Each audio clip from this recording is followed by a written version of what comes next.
some tenderness. We'll walk upon the water, we'll rise above the mist with a little peace and some harmony. We'll take the world together, we'll take them by the hand, 'cause I got a hand for you. Oh, I wanna run with you. Yesterday, I saw you standing there. Your head was down, your eyes were red. No comb, I touched your hair. I said, get up and let me see you smile. We'll take a walk together, walk the road a while, 'cause I got a hand for you. I got a hand for you. Yeah, R1, I'll take a look at the rankings at the top of the show before we take some calls. I won't spend too much time on it because I want to get right to the callers, but we'll look at the rankings and talk a little bit about it. Want you to hold my hand. I think you do a place where you can be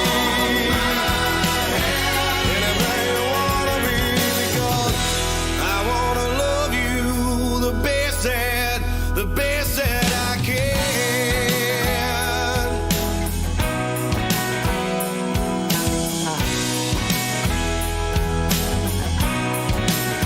You see, I was wasted, and I was wasting time, till I thought about your problems, I thought about your crap, then I stood up, and then I screamed aloud.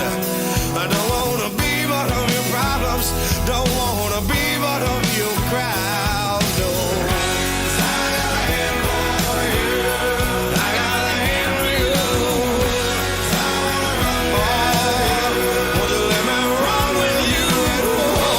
Hey, Big Lee, I got your gift in the mail today, bro. Thank you. As a matter of fact, let me grab that real quick. I want to show everybody. It's amazing and fantastic. I appreciate you, brother. Merry Christmas. Promised land.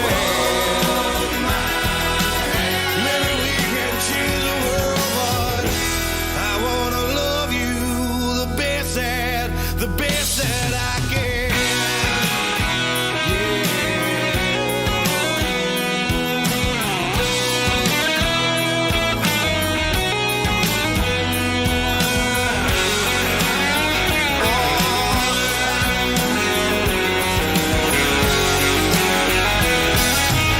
Let me walk on your lap. Want you to hold my hand. I think you do a place like you wanna be. Everything you wanna be, because no. Want you to hold my hand. I think you do a promised land. Maybe we can change the world, but I wanna love you the best that I can. Oh, best that I can.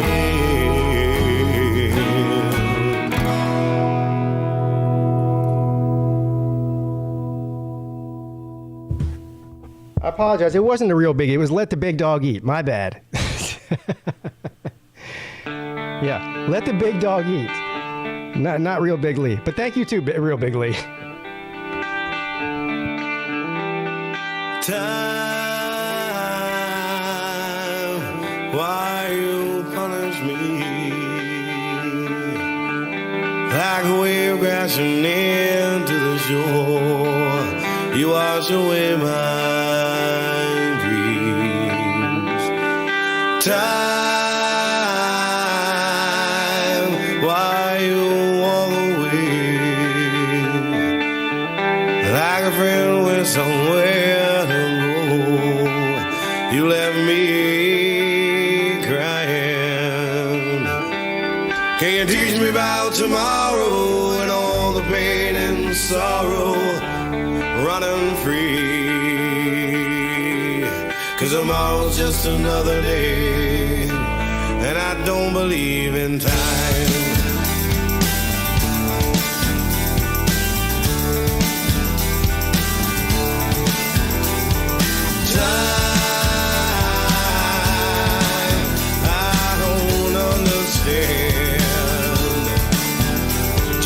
Killing in the street, dying for the color of the red. Time, either red and blue. Wash them in the ocean, make them clean. Maybe their mothers won't cry tonight. And you teach me about tomorrow.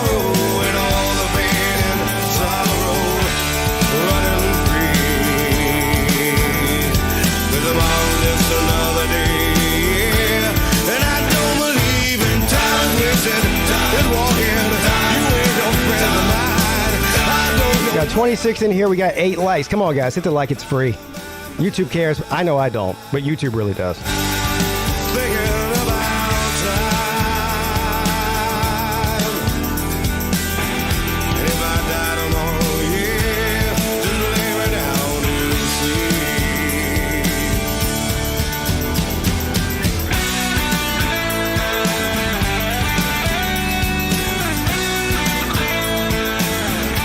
-7? Man, no. No, no, no, no, no, no, no. No, thank you. No, no, no.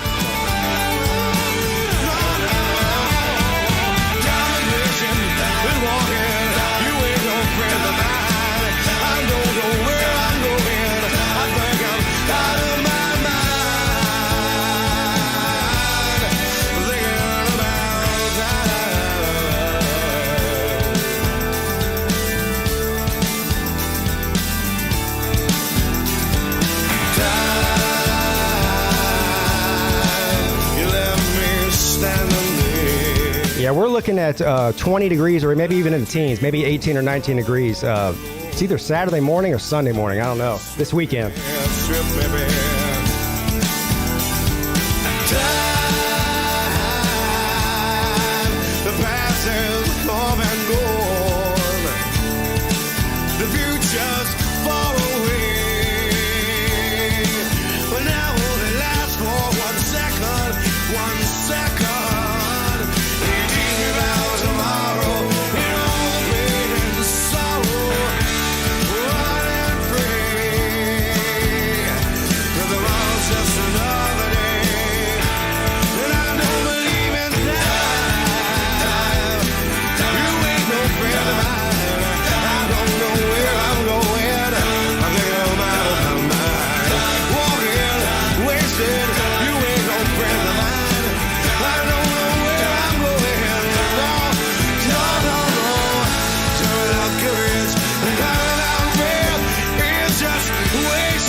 PigskinPeete is an island boy, and amazing and fantastic, yo. They got the best college football YouTube channel. Yeah, a huge college football fan. We understand it's the Clemson Tigers. They rep it to the top. And the ACC, yo. And the live shows are so underrated on YouTube. We want to say shout out PigskinPeete. We want to say shout out PigskinPeete. Coming from the island boy. You better keep it like it's our grind. Tell that boy you better keep that gun. I'ma do it while I'm staring at the sun. I've been really out to fool gazing.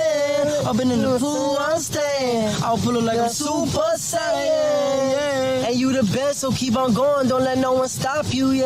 Alright, PigskinPeete, keep doing your thing. You got it from the island, boy. Yeah, we out, man. Do you know what independence looks like, bro? You're staring at it. I still love you, but I don't like you, bro. Yo, yo, yo, what's up, everybody? It is your boy, PigskinPeete. Welcome to the college football call-in show. We do this every single Wednesday and Friday night year-round at 10 p.m. I appreciate you all being here. We got just a couple more days till Christmas. I hope everybody is both prepared and ready for it, and also having a great week. Of course, I'll open up the StreamYard any minute now to bring in the callers. I don't waste any time. I do want to take a minute, though, to look at the recruiting rankings. Of course, today was early signing day, which to me is really the main signing day because the majority of the players sign on early signing day and not on the main signing day in February. What you're going to see in these rankings is pretty close to what you're going to see at the end of February. You'll see some teams move up a spot or two at the most. Maybe some team will have a late push and move up 3 spots or so. But for the most part, what you're going to see in these rankings here is par for the course. It's going to be pretty close to what it ends up being. I love Dabo Swinney. I know, look, I defend Dabo Swinney a lot on here. I also criticize Dabo Swinney a lot on here. That's just what being a super fan is all about in college football. Some of the things that he does or says, I'm not a big fan of, but you love him or hate him, every word that comes out of his mouth is polarizing to the college football world. And I don't know if people realize this or not. I guess they don't. You ever hear the term, there's no such thing as bad publicity? Well, there is such thing as bad publicity. Hugh Freeze, for example, right? Buying hookers for your players and cheating on your wife for years on recruiting trips and using the company's cell phone, the university cell phone to do so, not such great publicity. But in Dabo's case, they give him a lot of publicity and they get a lot of eyes on the program. He triggers the college football world like nobody else. What he said today, you all heard it. I don't have to tell you. The whole NIL name, image, and likeness God thing has got everybody all up in arms. The main thing that people say about Dabo Swinney is that he's a fake and a phony. I'm here to tell you, this is 100% genuine. Part of the time, I think he's trolling, and you guys are taking the bait. But whatever. The guy's 100% genuine. You don't have to like it. And as a matter of fact, a lot of people don't like it. But he's far from phony. If you talk to the people that played with him in Alabama, you talk to the coaches that coached with him when he coached at Alabama, you talk to the players and coaches that have worked with him over the last almost 20 years, if you include his assistant coach days at Clemson, they all say the same thing about him. This is nothing new. He's been doing this his entire life. So there's nothing phony about it. Being phony is, again, going back to Hugh Freeze. If you're out there thumping the Bible and the Jesus talk constantly, but meanwhile you're out there, banging hookers every time you take a recruiting trip to Florida and you're married, that is being a phony. So, but anyway, Dabo's got everybody up in arms, and I, for one, love when people get pissed off at Dabo. Would you rather have a coach that everybody likes in the country or a coach that is polarizing? I would like the latter. Everybody loved Mike Leach. I love Mike Leach. One of my favorite coaches. Top 3. Rest in peace, Mike Leach.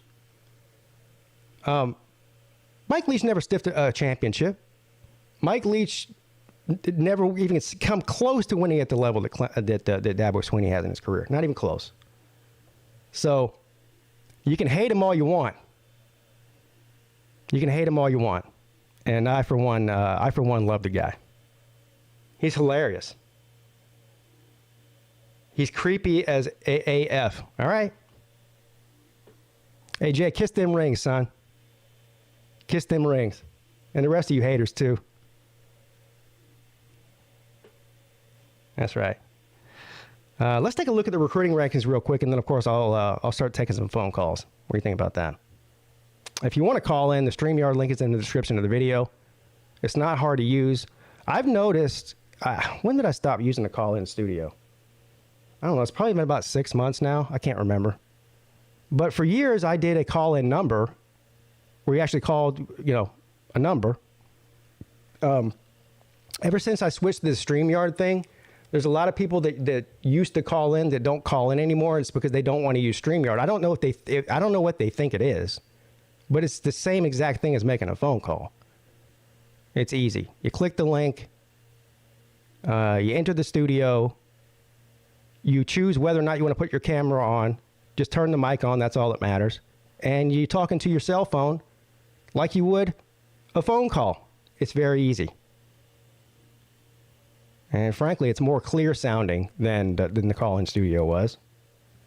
And for me, it's free. Call-in studio wasn't free. So there is that. All right, let's look at the recruiting rankings real quick. I'm not going to spend a lot of time on this, like I said, because this is a call-in show. This isn't, this is more like a midday show type deal here. Alabama knocking it out of the park as usual, per usual.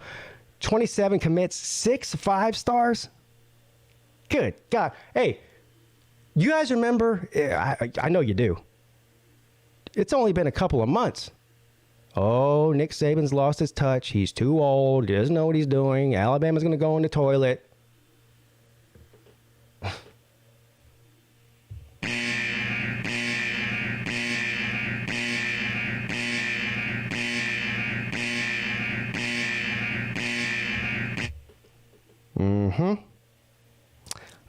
Open mouth, insert foot. Yeah, Alabama's not going anywhere. This is a ridiculous recruiting ranking here. Ridiculous. No surprise, right behind Alabama is Georgia. It's been Alabama and Georgia basically for the past 3 or 4 years that have been vying for that number one spot, back and forth, back and forth, back and forth. So it's no surprise to me that the Bulldogs are sitting at number 2 behind Alabama. Texas at 3. They're consistently in the top 5 every year. Haven't really been able to do much with it.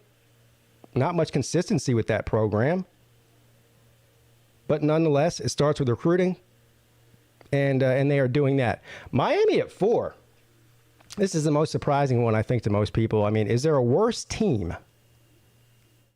I'm talking about this year. I'm talking about the play on the field and the record of the 2022 football season. Is there a worse team that has a higher ranking than Miami? The answer is no. We'll see what they're able to do with it. But again, like I just said, it all starts with recruiting. And Mario Cristobal is elite recruiter. Ohio State at number 5, no shock there. A perennial top 5 recruiting team year in and year out. LSU at number 6. This has a lot of the Notre Dame fans a little bit perturbed, as Jackpot would say, because the big knock on Brian Kelly whenever he was at Notre Dame is that he was a lazy recruiter and that he could have done a lot more. That's really like universal. That's not even like, a lot of times whenever there's some sort of criticism of a coach throughout that fan base, it's oftentimes split down the middle. Clemson, for example, I'm a Clemson guy, so I pay a lot of attention to what's going on in the fan base in Clemson. And pretty much everything Dabo Swinney does as far as, the transfer portal, NIL, all that kind of thing, the fans are pretty much split back and forth on it. It is universal amongst Notre Dame fans that they thought that Brian Kelly was a lazy recruiter and could have done a lot better. Well, he goes down to LSU. Looks like he's doing pretty good down there. So I don't know if they were wrong or not, but still a good class for the Tigers. Oregon at number 7. Not surprising there. Oklahoma at number 8. You're seeing a lot of the usual suspects in this top 10 here. Notre Dame fell. They were as yesterday. I think they were projected to be as high as like number 6. They fell a few spots, some flips. I think it was one running back in particular. It was either a 4 or 5-star running back. I can't remember his name. That the last minute he shocked everybody and flipped to Oregon. Apparently, he shocked his own parents. His mom was sitting with him, and she looked as surprised as anybody that he flipped to Oregon. It seems to me like she thought he was going to Notre Dame. But nonetheless, number 9. Oh, by the way, on the subject of Dabo Swinney triggering people, You see what Marcus Freeman said. And look, I haven't seen the interview. I read the quote. And I do hesitate to read a 1 or 2 sentence quote on the internet that's out of context and judge a coach on that, because it happens to Dabo Swinney all the time. So I know I've been there, done that. But he did say in that quote, again, I don't know the context, that if all you're looking for is NIL money, don't come to Notre Dame. This ain't the place for you.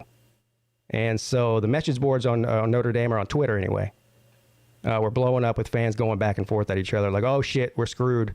You know, he's not going to evolve and do the NIL thing. So we'll see.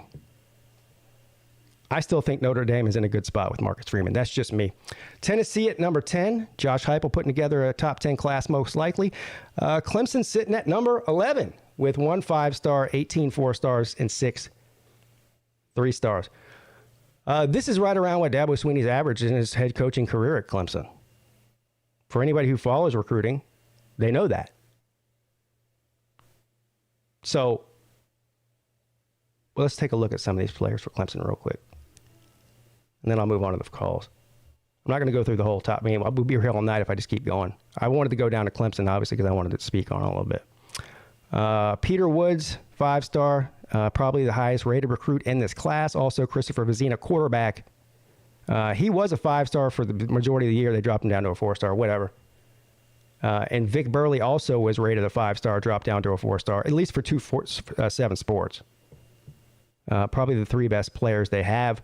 One thing I will say that's notable here is that over the past few weeks, there's been a lot of speculation. Will Dabo Swinney finally go into the portal and get some players? I was on the train that I said, yeah, I think he'll go at least go get 1 or 2. I think they're going to have to. I think I might be wrong about that. I think that Dabo Swinney might go another season without going into the portal. They still might sign 1 or 2 more guys in this class in February.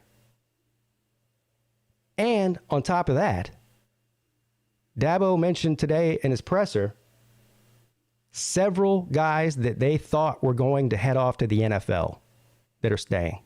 Now, he didn't mention any names. There's some speculation about who those guys are. I believe, if I had to guess, and this is just a guess, that's all it is. If I had to guess, I would say that Brzee is going to come back. If I had to guess, I would say that KJ Henry is going to come back. And the reason I say that is because KJ Henry was very quick to retweet that tweet about Dabo saying players coming back. And that KJ Henry was also on Twitter last week tweeting out about let's come back one more time. So I think that's at least 2. There might even be another one. So what I'm getting at here in a roundabout way is I'm saying with the amount of commits they have and the fact that there's going to be 2 or 3 guys most likely stay that they thought were going to the NFL, there's not going to be too many scholarships left over to bring somebody in the transfer portal. If they sign 27 and 28 people and 3 guys stay, it's a numbers game at that point. So we'll see. I don't know. I haven't crunched the numbers yet. I wasn't really following the signing day, constantly all day. I just had a lot going on in the PigskinPeete household this week. And I was checking in periodically and just kind of get updated on what's going on. But so there you guys have it. Of course, if you're calling in tonight, I would love to hear your opinion on signing day today and some bowl game information and whatnot. Real quick before I do the cheers to the chat, I'll shoot through the cheers to the chat and this real quick. But I would like to say, sorry, Real Big Lee. Yeah, Let the Big Dog Eat. I went and checked my mail today, and this was in there. This was sent to me by Let the Big Dog Eat. Yes. It's hard to really tell on camera what this is. Well, you can see it's a Clemson paw, obviously. It's framed. But this is not, as far as I can tell, after inspecting it with my keen eye, this is not a print. This is drawn by hand with pencil. So I would like to say thank you to him. I'll find somewhere in here. I may even hang it on the wall behind me. I don't know. I'll find somewhere to hang this up here in the studio. But I appreciate you, bro. Merry Christmas. Of course, you didn't have to do that. That was very nice of you to do. I hope he sees this later. Or otherwise, next time I see him in the chat, I'll give him a big thank you. All right. Cheers to the chat.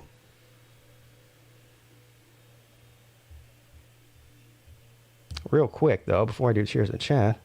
One chat in particular, a super one. Yeah, super chat from Joe D. Thank you, sir. Merry Christmas to you and your family, Pete. Yeah, you too, man. I appreciate you. Merry Christmas to all of you. Traveling Fools is here. Matt Dummett. Ultra Magadog, R1. Kevron Harris, sir, UGA. Luke.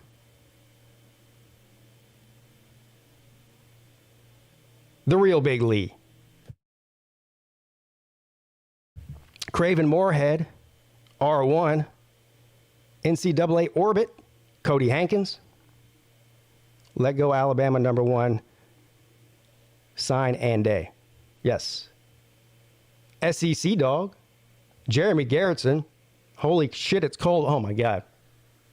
We went to this Christmas festival tonight. We just got back right before the show. Man, it's not that cold, right? I mean, it's cold, but not that cold. But it's supposed to get really cold, like 20 degrees cold this weekend. And I've lived 42 years in the South. I'm not built for that stuff. You can call me a wussy or whatever. I don't care.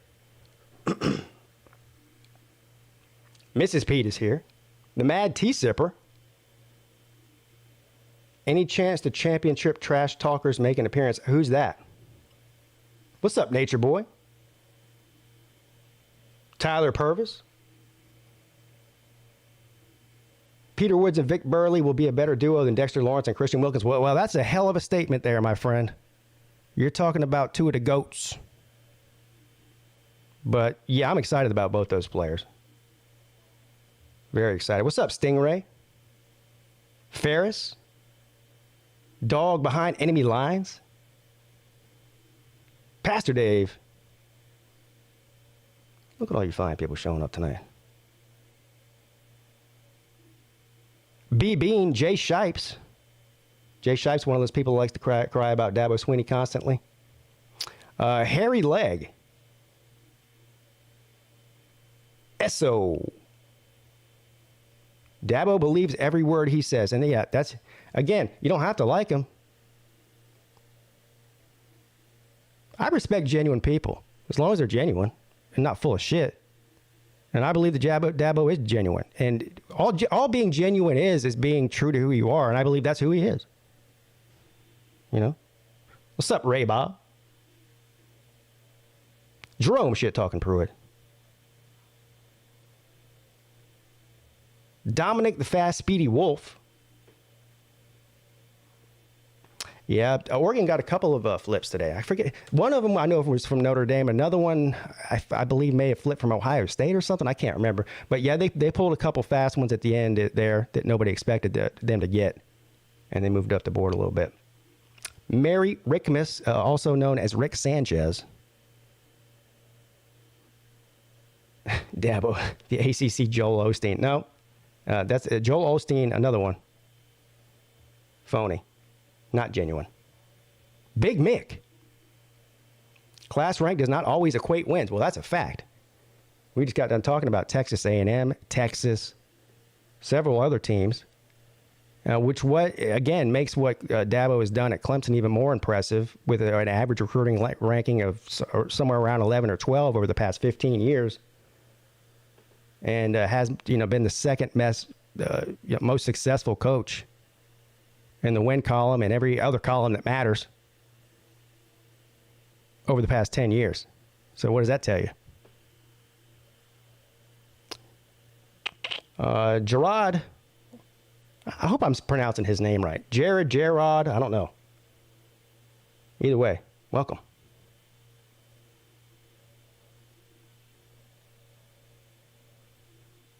Luke is here.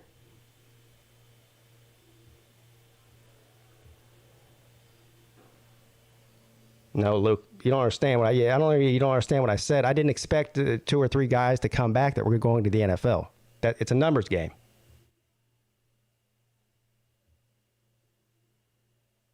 Is Mrs. Peete getting a wrench for Christmas? No.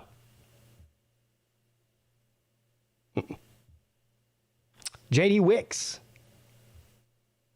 Roger Dodger. USC check bounced today. Ugh. Noel Squad.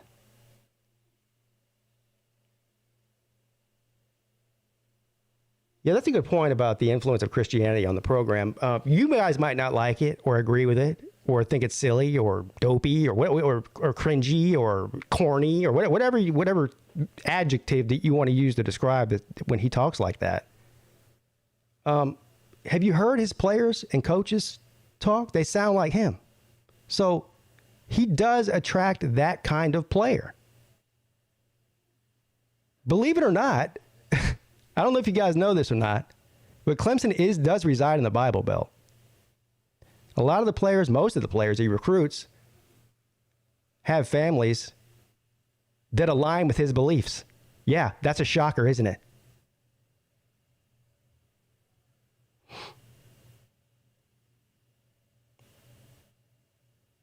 All right. Let's do this. Let's get to the phone lines.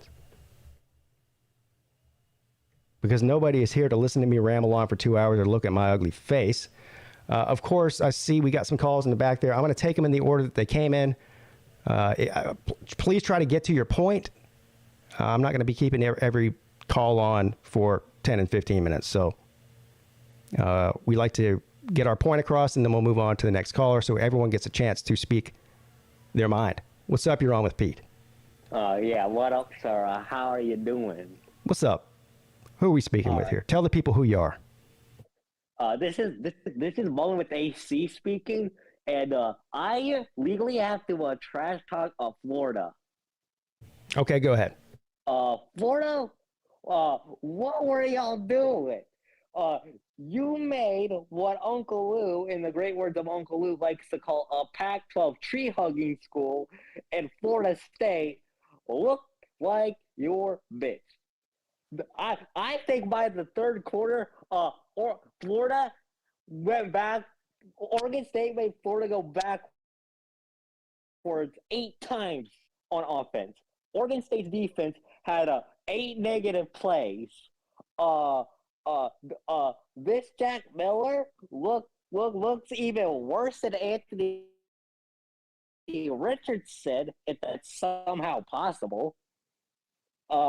Your wide receivers suck.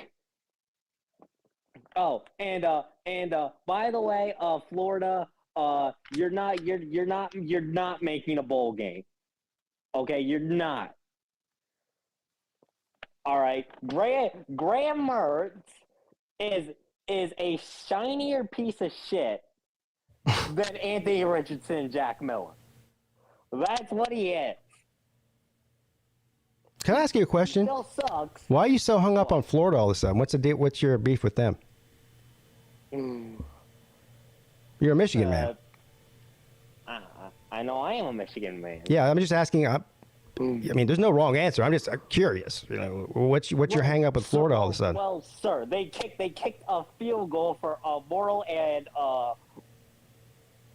religious reasons to avoid being shut out with like 40 seconds left against band directors and Uber drivers. Do you blame them? Do you blame them for not wanting to be shut out? I don't. Well, yeah, but okay. Florida, you're not making a bowl game, so take that how you want it. And Graham Mertz isn't moving the line for you. He's just, again, a shinier piece of shit than Jack Miller and Anthony Richardson. Okay, you're repeating yourself now. Anything else? And also, I just want to quickly congratulate Dan Lanning on that absolute masterclass he pulled off during National Signing Day. Congratulations, sir. Well done. Yeah. 100-star effort from Dan Lanning and company. Yeah, they did a great job. Oregon did a great job today.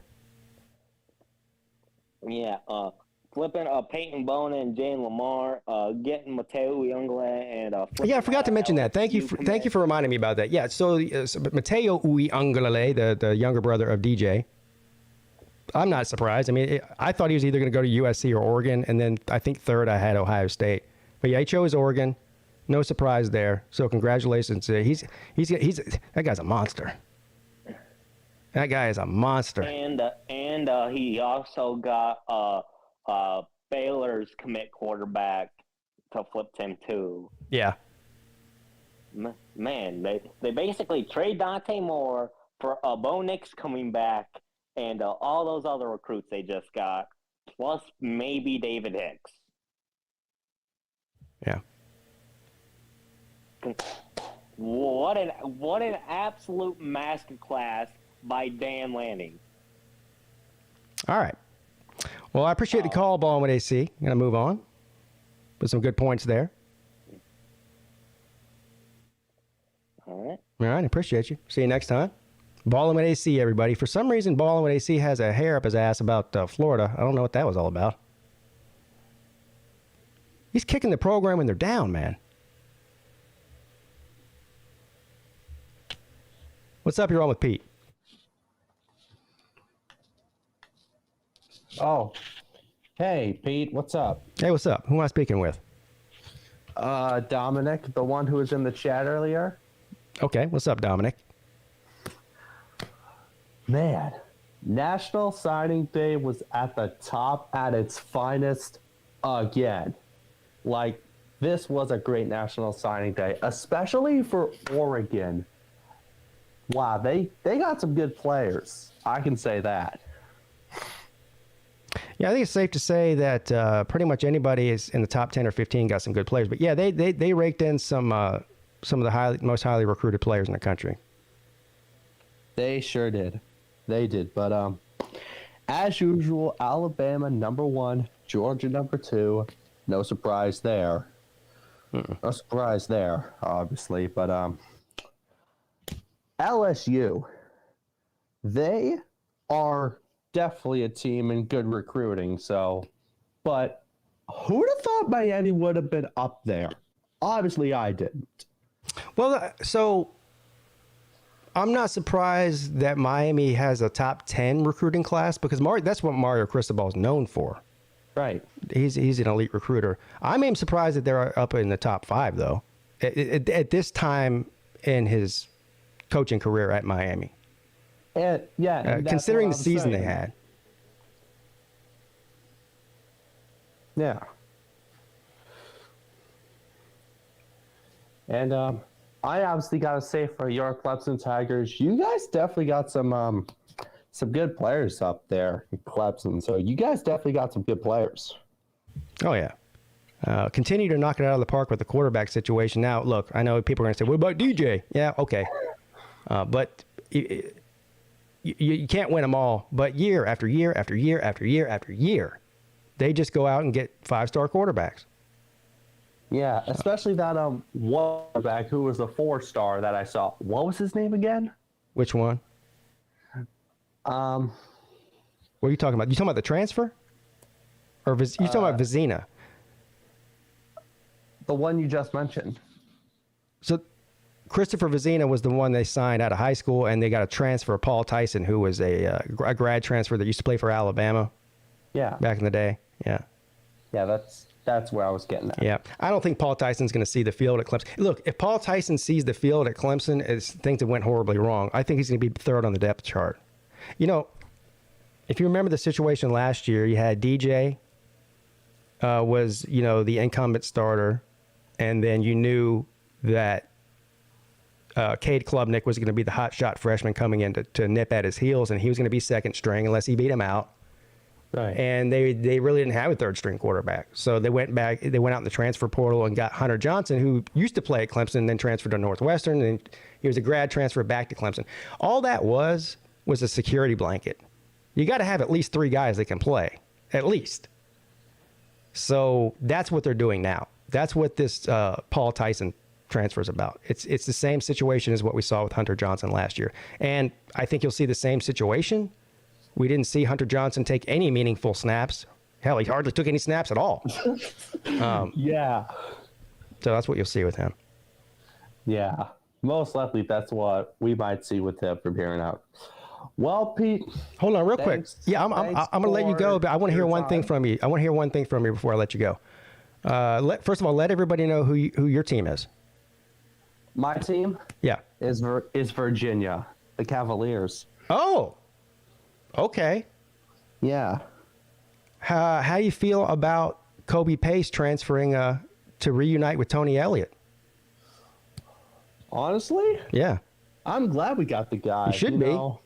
He wasn't all that bad over in high school. So yeah, I feel like he could be good with us for a couple seasons. Yeah, he's a good player, man. He, like I said, he could start at. He'll definitely start at Virginia, but. Oh yeah, definitely. Clemson's running back room. He was a victim of his circumstance. You know, Shipley and Maffa are beasts, and you know, so he just wasn't getting enough touches. I really don't blame the guy for transferring, honestly. Yeah, I can't blame him. So, but yeah, and he's got a relationship. He knows Tony Elliott's offense, and Tony Elliott likes to run the ball a lot. So I think it's a good fit for him. I'm pulling for him. Yeah. All right. All right. All right, Thanks man. for your time, Pete. Yeah, Have a good night, buddy. I appreciate you. Merry Christmas. Dominic, the Virginia Cavalier fan. I was trying to get him all like super excited about getting Kobe Pace. He didn't sound that excited, did he? Damn. Yeah. I'm sure he's excited. What's up? You're on with Pete. Hello? Yes, sir. You doing all right, Pete? Yes, sir. Let everyone know who I'm speaking with here. Oh, this is Big Lee. Big Lee. The real Big Lee is how you see him in the I chat. sent you that paw print. You remember? You said Yeah, I'm sorry, dude. oh, listen, damn, did I fucking send him something? He's like, damn, did I get drunk one night and actually send Listen, hell yeah, I sent it to you. I got you confused with the other Georgia boy. That's all it was. That's all right. That's all right. But yeah, you pretty happy with your recruiting class though? Yeah, I mean, you can always say, man, I wish we would have got this guy. I wish we would have got that guy. You know, anybody can say that, right? It's kind of boring, ain't it? Ever since they started the early signing period, it's kind of got boring. Honestly, it's like pretty much you sign who you have committed. Very seldom do you have a player that's got the 9 hats on the table anymore. You know what I mean? Yeah. I mean, the most exciting thing about early signing day is that you see a lot of flips. I mean, that's really like the most news. Pretty much, Georgia signed everybody that we had committed. Yeah, I mean, we had like 2 players that was like on the verge or whatever they call it. But they signed with Georgia. Yeah, pretty much. Yeah, I mean, everybody did. I think we're gonna have like a record early enrollees too. Something like 20 players, 22 players. Wow. Yeah. That's good. What they would say, I don't know if that's, we'll see. But anyway, I ain't worried about that. But you was right. I was listening to you talking about Clemson.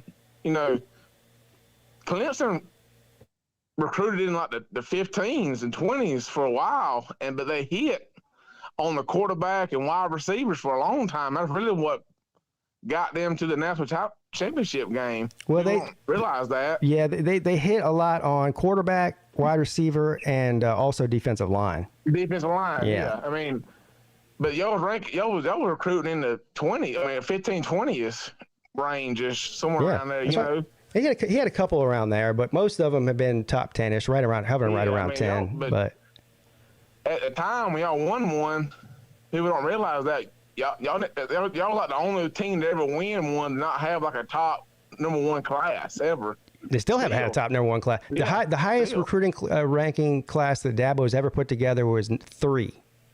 Yeah. And that I believe that was Deshaun Watson's class, if I'm not mistaken. I've always liked that, but the whole NIL deal, like God, name, image, and likeness. I mean, I can't hate on that. You know what I mean? Like, I can't dislike that. I mean, you can make fun of him all you want, but you can't make fun of Dabo. I'll tell you something, man. When I opened up my Twitter machine and read that quote, I laughed out loud. I started laughing because I already knew. I was like, oh, here we go. Yeah. I mean, it don't take much fuel for Dabo to flame the fuel, flame to fuel the fire there. Anyway, I've been meaning to tell you, I'm going to get off. I ain't going to stay here long. I'm going to tell you quick. Yeah. I'm from a small town here in South Georgia, but I got pretty good connections to Clemson. Uh-huh. And you might know about this. I don't know. I know you know who C.J. Spiller is, the greatest running back you ever had. Are you asking me if I know who C.J. Spiller is? Yeah, I know. You know who I'm just saying. I'm saying you know who C.J. Spiller is, Yeah. right? I mean, of course, one of the greatest. I mean, one of the best football players you ever had. Yes. Okay, his high school coach was our high school coach. He left Bluntstown, Florida. Not Bluntstown. I'm sorry. Small town Florida. Came to us. Buddy Nobles. He was a coach. After C.J. Spiller went to Clemson, he went to us and came coach our high school. Well, his son played for Clemson, Casey Nobles. I don't know if you remember, if you know that name. He didn't play much. Yeah. But then his son, Caleb Nobles, went and coached there the last 2 seasons at Clemson. I don't know if you know that name. Yeah, I know. I know who you're talking about. Yeah. Okay, well now he's a coach at West Florida. That's where he played football at. But the whole C.J. Spiller was when our coach, Buddy, he died 3 years ago. He got real bad cancer and passed away right after we won a state championship. But C.J. Spiller was his honorary son. So he was at our state championship game and all that kind of stuff. Yes. I've been meaning to tell you that for the longest time. I just keep forgetting every time I've called in. I know you thought, I figured you about thought it was kind of interesting. Yeah. C.J. Spiller's an interesting story going back to Dabo. That was Dabo's. I heard the story about how he told him that he made him write a contract to come up there and all that kind of stuff. Yeah, so that was Dabo's first elite recruit, right? A 5-star recruit. And the story goes that he was recruiting heavily CJ. And CJ basically was ignoring Dabo. And Dabo was relentless and said, look, man, I realize you're committed or you want to go somewhere else. I think he was going to go to Florida. And he said, all I want you to do is just take one visit to Clemson. If you leave Clemson and you decide you don't want to come here anymore, I will leave you alone. I won't contact you one more time. Well, he went up. Yeah, he made him sign that contract to say he would at least visit Clemson, like you said. He went up to visit Clemson. The rest is history. And one of the reasons that C.J. Spiller liked what he saw at Clemson and liked what he heard from Dabo Swinney has a lot to do with what people are crying about today. He's a man of faith. So okay, Buddy Noble was the same way. Like he preached. Okay, the whole story was my wife just looked it up. It's Lake Butler, Florida. They had a coach there, Pruitt. He went to Fitzgerald. Then Buddy Nobles got the head coaching job at Lake Butler High School, where C.J. Spiller's was from. And then he left to come to Georgia to coach high school. And then C.J. Spiller went to Clemson, and then Buddy's son, Caleb, went to Clemson, and they played together. Now, I don't know if Caleb didn't play very much, but they were on the team together, either way.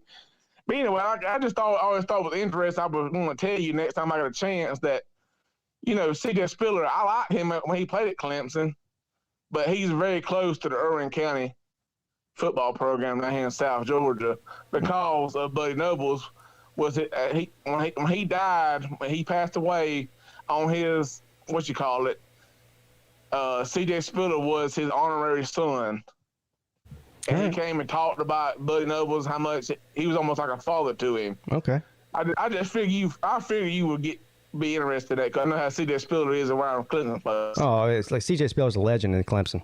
Legend. Oh, yeah, he's awesome, man. He was incredible there. And he's a coach, and he's a running backs coach now. So. I know your wife is a lawyer, so I ain't gonna get into that because that's family stuff. But I got a guy graduated from high school. He's a lawyer in Charleston area. I figured you might have seen the sign. Uh-oh. It was if you're in a pickle, call Deal. Oh, yes. Sign? Yes, I know exactly who you're talking about. Yes. That's Michael Deal. Oh, wow. Michael Deal. I graduated with him. Oh, really? Yeah. Yeah. He's a UGA grad. Yeah, he's probably printing money, ain't he? Yeah. All right, listen, Big Lee, thanks for the call, man. I got to move on. Have Merry Christmas, Happy New Year, brother. Have a good one, man. You too. Merry Christmas. Big Lee checking in. Yeah, he must be I think he's an accident and injury lawyer. Yeah, if you're in a pickle, call Dill. God damn. All right. Up next, we got, what's up? You're on with Pete. And after this call, next on the line will be Luke. What's up? Hey, what's up, buddy? It's Rob. How are you, man? Rob Sanders, everybody. How are you this evening, sir? I want to wish you and your family a happy holiday. Yeah, man. You too.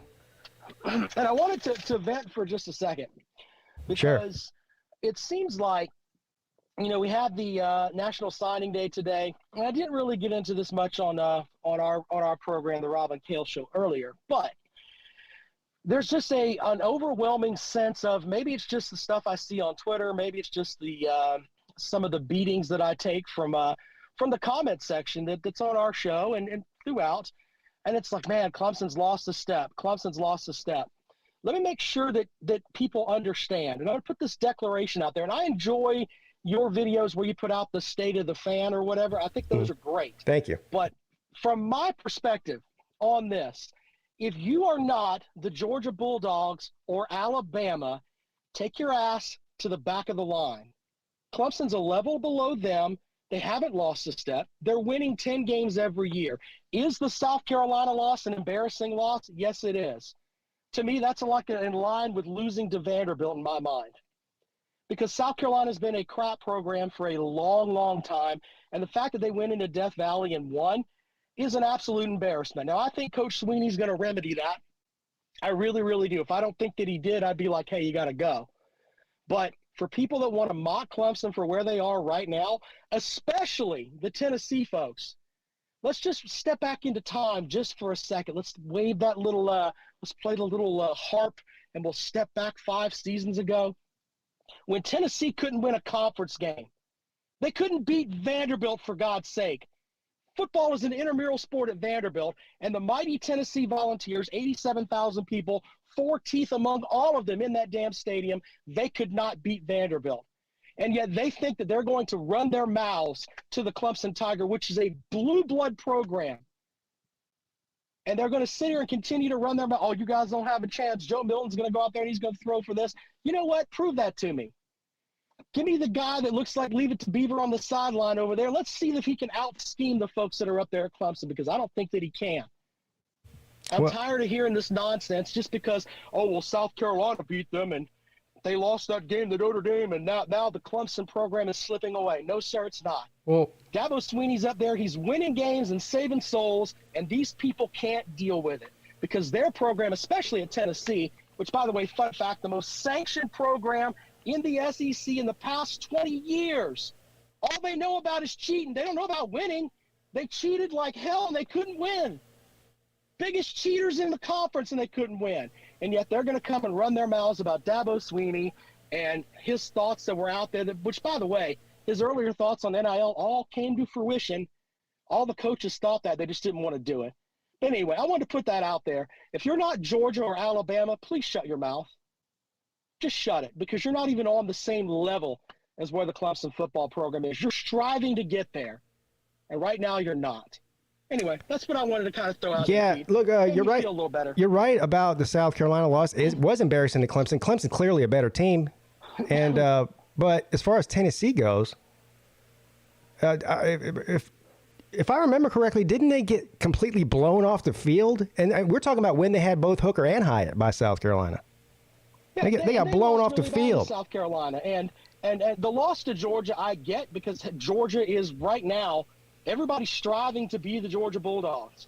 Well, they've got 5 stars backing up 5 stars, and I don't know what Kirby Smart's doing down there, but he's convinced 2 5-star quarterbacks that could conditionally start probably anywhere in the country. You know what? You should stay here, and you should back up this dwarf we got playing quarterback in Stetson Bennett. You should stay here and back him up because we may need you. I don't know what he's selling down there, but they sure as hell are buying. And you know what? Everybody else should hope their coach could be able to convince players to do the same thing. But as far as Tennessee goes, they need to come with their hat in their hand and realize they're playing a blue blood power team. This is not Peyton Manning's team. This is not T. Martin's team that you're strolling in there. You're strolling in a gimmick offense, which could be the fastest 3-and-out in college football if you don't have your quarterback right, and you think you're going to match up. Okay. Las Vegas already knows. That's why the line's drifting up. It was at 6. Now it's at 7. It'll be at 10 by kickoff. All right? Just make sure you know where you are and know who you're playing before you run I don't want to use the term I would use on my show, but let's just say use the run your mouth. We'll go with that because I don't want to sully up your show, sir. Any of the Tennessee fans that are running around laughing at Dabo Swinney talking about Jesus, Dabo Swinney's about to send the Vols to meet Jesus. Yeah. Yeah, put him in a casket. By the way, and Sean, one more little thing before I go. The Talking Vols podcast, they lambasted my podcast partner, Jackpot, Carolina Jackpot in the Upstate. That program can go straight to hell as far as I'm concerned. You want to mock people and then tell them to call back after the game, and then when you get your butt kicked, then you don't want to take his call. That whole show can go to hell. And it's an open challenge. I will come on their show as long as they don't promise to edit me out. I'll use G-rated language because I can do that. Or they can step into the arena and line up and go man-to-man with me, and they'll lose because I'll come at them with some of the stuff that they don't want to hear, that no defensive coordinator wants to go to their school because they know that they're going to be put in a spot where the defense is going to have to play a shit ton of plays, and they're going to be a problem. They don't want to hear things like that. They want to live in that vacuum. You want to step out of the vacuum, you can come on down because I assure you, as a Clemson fan, I am not scared of Tennessee. Absolutely not. No, nobody's scared of Tennessee. If I'm wrong, I'll come back. Yeah, Talking Vols, guys. Originally, I was thinking maybe I should try to get on there, but some of the Tennessee YouTubers told me don't even try to bother. They won't have you on, Pete. So I said, okay. They won't let you be yourself there, Pete. Yeah. They'll expect you to be a filleted dude, man. You go up there and the only thing you could say is, well, Clemson did, and then they'll be like, well, how many points do you think Clemson's going to lose by? And oh God. Well, yeah, spitting out stats and stuff, Yeah, I mean, I ain't got no interest in it. Well, I didn't mean to come on and sully up your show, but I hope you have a Merry Christmas. Yeah, you too, man. And I hope you have some good stuff there. And thank you for letting me sound off a little bit. I appreciate it. Hey, anytime, brother. I appreciate you. Merry Christmas. See you later. Merry Christmas, sir. Rob Sanders, everybody. On fire about the Vols.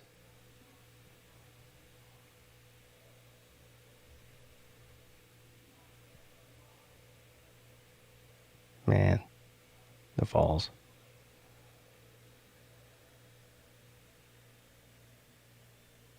The lack of Vol engagement with me on my own channel. Look, it's one thing if Talking Vols don't want to have me on. Whatever. I could care less. I didn't even know who they were until Uncle Lou went on there and started. And after that, they got blown out. They started blocking people.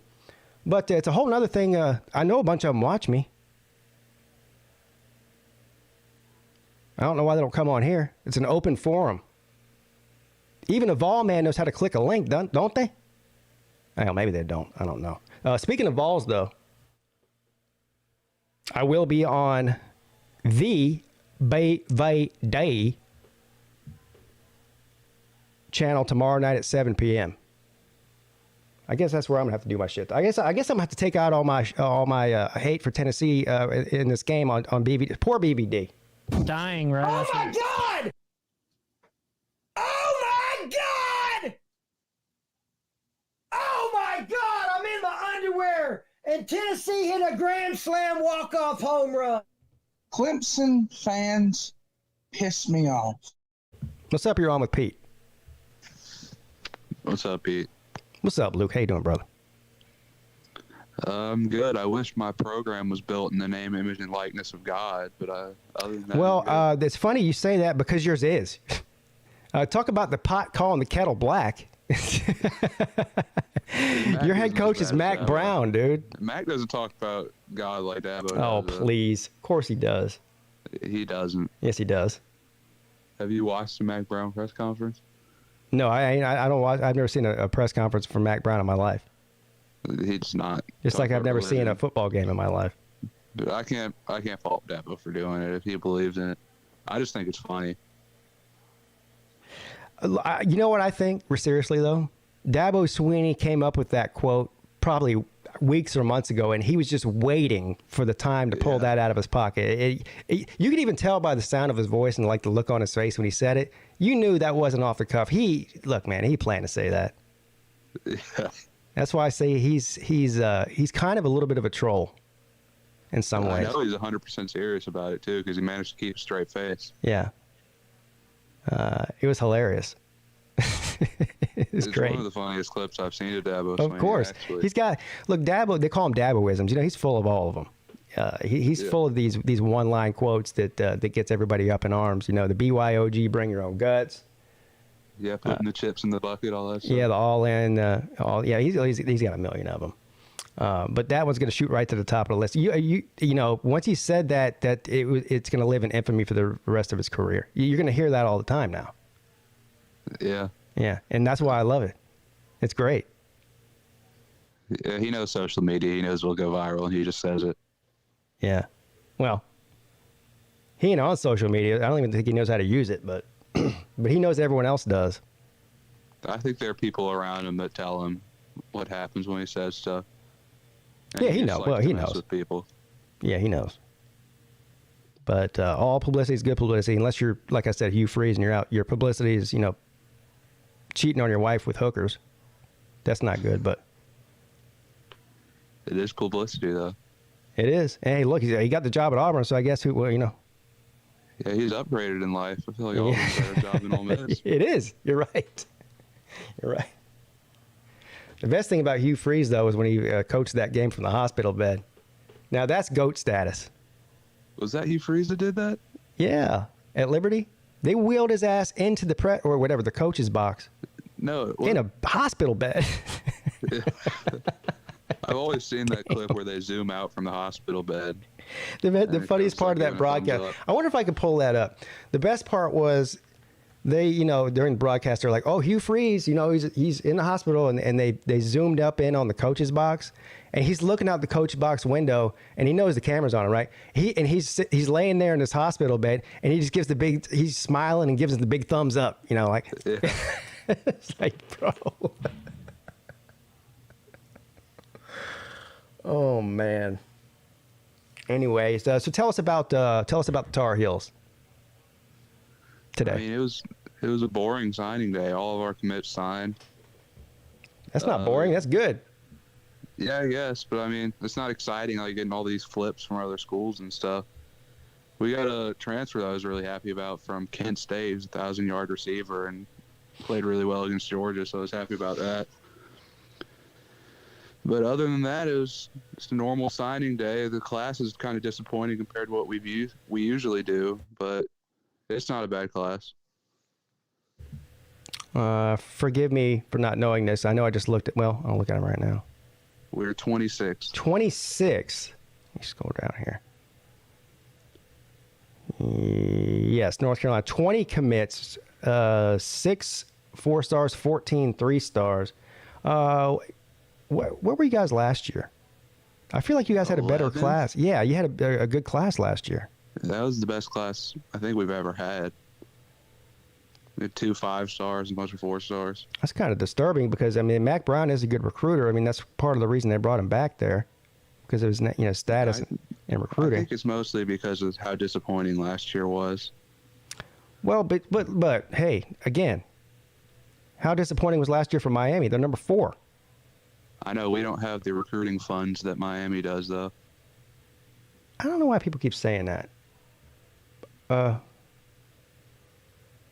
What about Miami screams money to people? They don't have their own stadium. They're a small private school.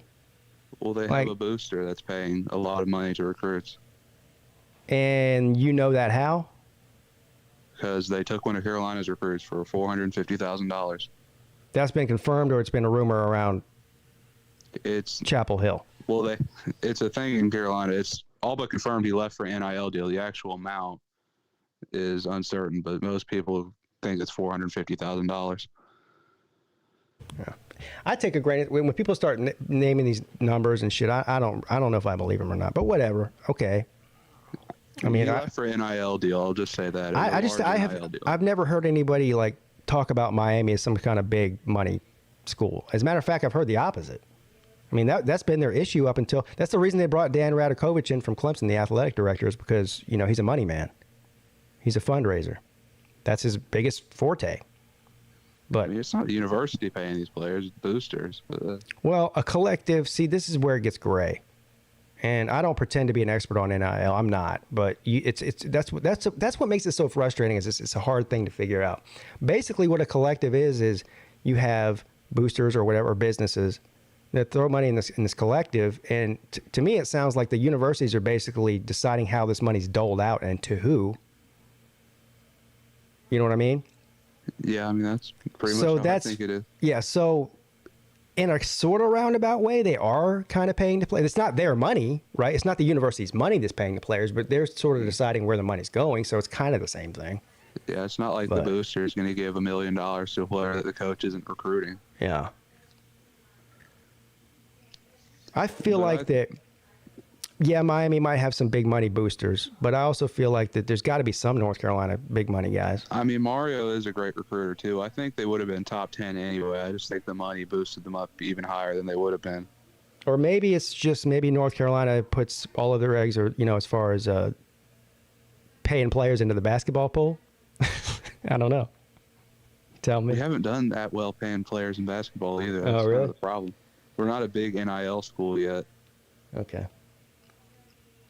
But hopefully we'll get bigger soon, because we're getting more big time transfers, or big time transfers for us that I think have NIL deals, and obviously Drake May has a decent sized NIL deal. Do you know how much that is? No, I don't. It's definitely not as big as what he got offered, but he's getting paid something. Yeah, I think another thing I think is funny is about how everyone talks. I don't think people do their research before they start talking about Clemson and NIL. They were the first major program in college football to form not one, but 2 NIL collectives.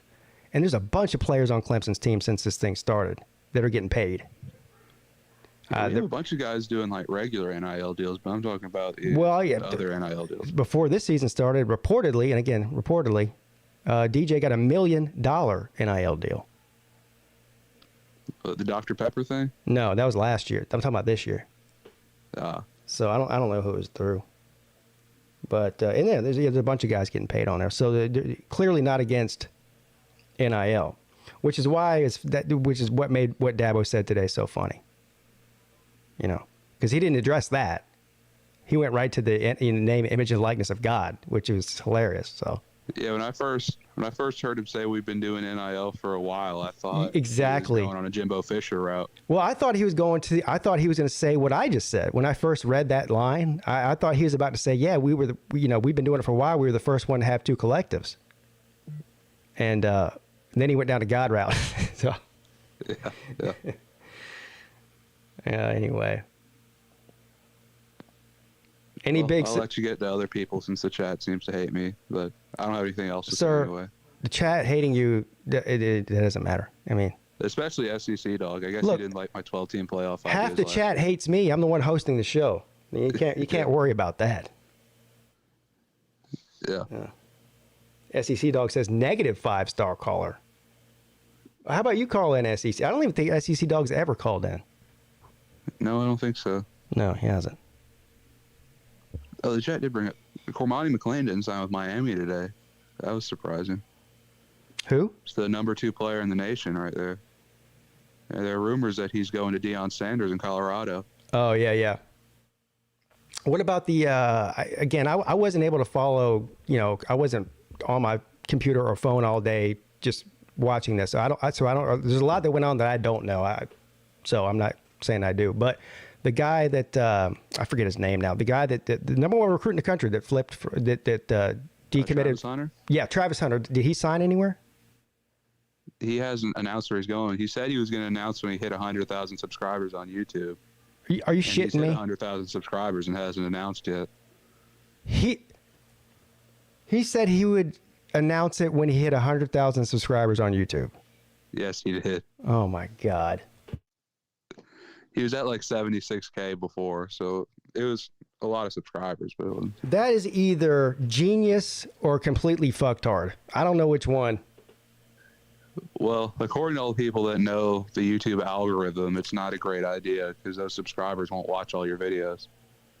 According to posted a video talking about. According to the people in the chat, he has indeed signed to Colorado, which I don't think is a big shock to anybody. I think. I just saw the YouTube video. Yeah, he's going to Colorado. You remember whenever he first committed to JSU, and everyone there was some people were going like, yeah, he's just going there because Deion's there, and some people were like, oh no, he really cares about HBCU. He's passionate about it. Meh, wrong.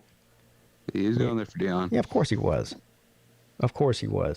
And let's be real. The majority of the recruits that Deion Sanders gets from here on out are also going to do the same thing. And there's nothing wrong with that. I mean, a lot of players go to a said school because of the coach.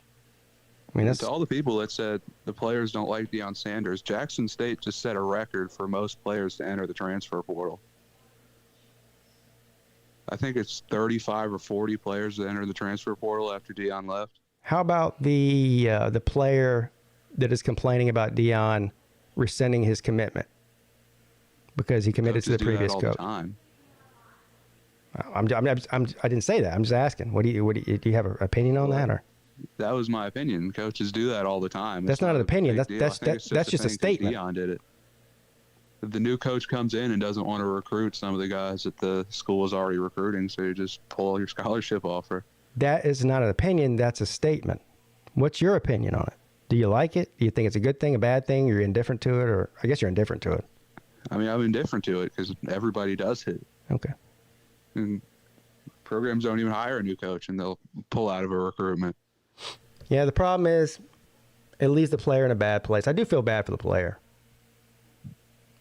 Because it's not his fault. And now, he could have been signed somewhere else right now. Now he's out here scrambling, trying to get recruited again. And a lot of these. So is he already committed, or was he being recruited? Yeah, he was recruited. He's been committed since August. I don't know about that. That might be a little. That's what he says. That might be a little far. You're closing off your recruitment, not blocking all these coaches' numbers because you're committed, and just pull away your offer. That's a little shady. What do you think about what Dabo said? This is something different. And I actually agree with him here. According to him, he feels like that the early sign. He said he's a big fan of the early signing day. He thinks it's great, but he feels like it should be earlier. He says that he feels like that players should be able to sign any time that they want to after August. And what this does is protect the player. And it also gives the coaches a better idea of how their recruiting is going to turn out at the end of the season. Let me see if I can pull. I don't hate that idea. I feel like. Yeah, he does have a point there. Yeah. Because what happens a lot of times is there's a lot of fake offers that go on. A lot of these teams they over recruit. And they give guys offers, and then a lot of people that just commit to hold themselves a spot and don't actually intend on going to school. And then they rescind the offer to the player late in the year, and then the player is sort of stuck between a rock and a hard place because they thought they were going to go to the school, and now they're open and they're recruiting again in November, December, and that's not really fair to the player. But if they lock in if they sign and they're locked in before the coach has a chance to rescind the offer, then that protects the player in some way. And it also helps the coaches figure out what their roster is going to look like and what they need to recruit for the final stretch. If you start signing in August, how does that work when a school fires a coach? That's exactly that was another point he made about that. Is he said a lot of times these players get. Well, like what we saw with Colorado, that player that got his offer rescinded. If he was already signed, you can't. Once a player signs, you can't rescind his offer. So yeah, if this guy that's complaining about Deion rescinding his offer had signed back in August, then he'd be on Colorado right now. So it protects the player. I'm just thinking it also if the player was only committed to a school because of a coach, and then they fire the coach, and he's already signed his NLI. Yeah, but yeah, right. I understand what you're saying. But then it gives the player can leave anytime they want. So it gives the player the choice. He can get out of his NLI. once the coach is fired, now the player who signed because he signed early back in September or whatever has a choice. Do I want to play for this new coach, or do I want to reopen my recruitment and just back out of this deal here? It's really more player friendly than anything else. For all the people out there that are screaming about nobody cares about the players, coaches only care about themselves. No. I do think having like small signing periods is dumb though. Like they should have a date where you can start signing and you just sign until the end of the year. That's what Dabo said. Yeah, he said anytime after August. Anytime. So it doesn't have to be August 1st. It can be August, September, October, November, December, January, February. Any of those. They say that's a 5-month period. It gives the players a chance to sign if they want to. Go ahead and make it official. Because most of these, let's face it, yeah, there's a lot of guys that come down to the last month or two to decide where they're going to sign. But the majority, I don't know the exact percentage, 70, 80% of them, they know where they're going as of August. So they just want to go ahead and make it official and sign on the dotted line and get it over with. Yeah, I think that would be a good thing. Yeah. A lot of the coaches complain about early signing day, though, because they say it's too much work for them, which is a dumb complaint. Yeah.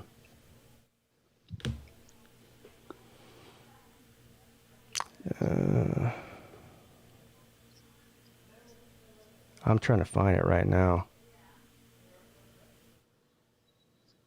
Yeah, here it is.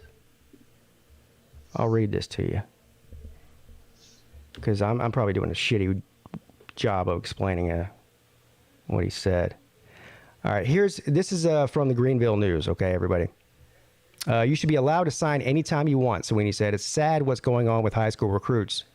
That right there would protect a lot of kids from all these fake offers. Kids are committed for a long time, and then all of a sudden the portal opens up and people say, this portal guy, they see this portal guy and they call the high school kid back and say, hey, you don't have a scholarship anymore. So I think it ought to be early so those kids can lock into their school. You should sit a year, Swinney said. Right now we have no pain, no consequence. And I'm gonna. That's about transferring. Yeah, which I agree. So he goes on to say about the sitting out a year thing, because of course that's how it used to be. Yeah. His remedy to that was you should have to sit out a year if you're going to transfer. But if you do transfer and then you graduate, you get that year back. You get an extra year of eligibility. So it's sort of an incentive to graduate. Wait, so he's saying after you transfer and sit out a year, if you graduate from the school, you get the year back? Yes. He's saying that's what it should be. It's an incentive to graduate. The year you sit out after you transfer, that didn't count against your eligibility, did it? I don't remember that. Not many people actually had to sit out a year, so I don't remember what the process was. It was just like a redshirt year. You still had another however many years. Let me see if I can find that, because this damn website. I just think everybody should have to sit out a year because it'll stop all the buying players off of other teams' rosters. Well, it's funny because that's the way it was for the longest time, and then everyone was happy whenever they let it go. They're like, these kids should be able to move freely and go wherever they want, and now I think they don't want that. It's a good thing, but pairing it with the way teams are treating NIL is a disaster. So you have to take away one of them, and the easiest one to take away is the transfer exception. Yeah, it didn't count if you took a red shirt for that. That's right, Nature Boy. So I guess it doesn't apply to everybody. So if you had already taken a red shirt and you just had to transfer, that counted against your eligibility? I need to find exactly the... I was giving a shout out to the Greenville News for posting the story that I was talking about here, but they stopped the story. Where's the rest of it?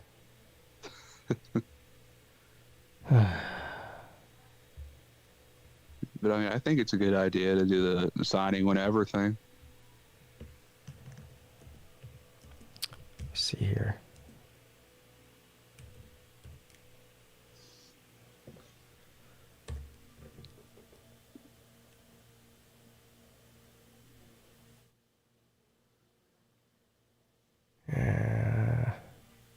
Let's see if it's on here. Well, while we have this quiet time, I Yes. do have to shout out Dave Doran for another elite recruiting class, 43rd in the country. Hey, Great job, Donut sir. Dave. But he did get old Dakari Collins from Clemson. Yeah, good for him. 3 4-stars. It's huge for NC State. How many? 3. What do they got, 23 stars? They only have 17 commits. They have 14 3-stars.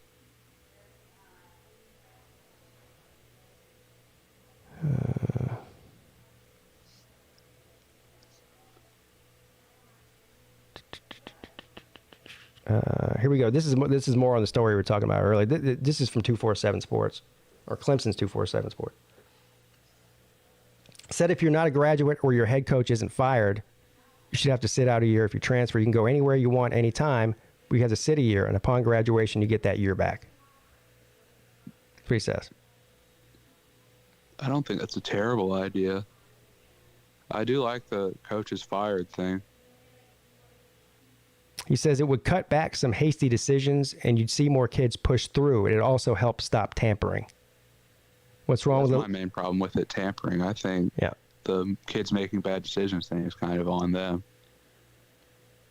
Well, he says, what's wrong with a little bit of time, a little bit of development? You should probably know if you have interest. We need to have a crock pot mentality. The microwave meals usually are not the best ones. There's another Dabo. That's another Daboism, yeah. Yeah.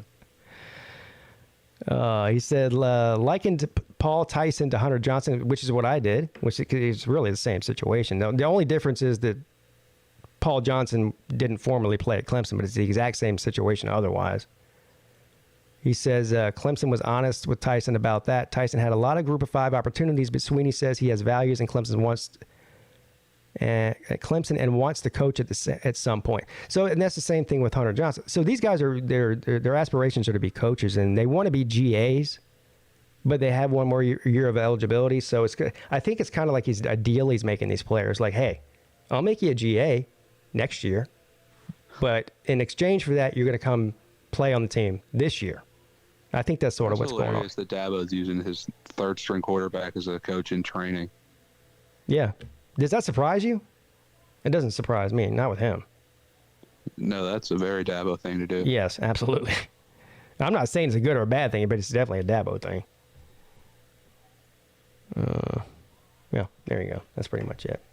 So I as far as the transfer thing, that's a little bit more of a sticky situation. But I do agree with him on the signing thing. That these players, people are all for players having more freedoms to do what's best for them. I don't know why anybody would be against a player being able to sign before December if they want to. Yeah, I think it's just a lot of coaches being lazy and not wanting to do all this recruiting work during the season.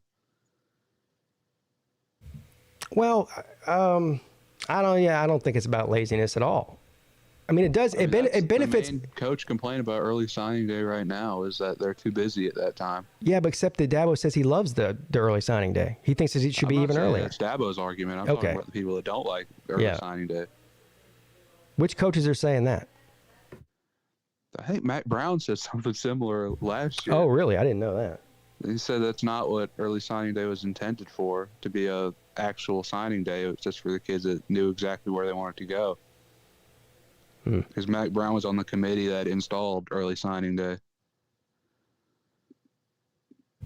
I don't remember exactly what he said, obviously, but it was something around those lines.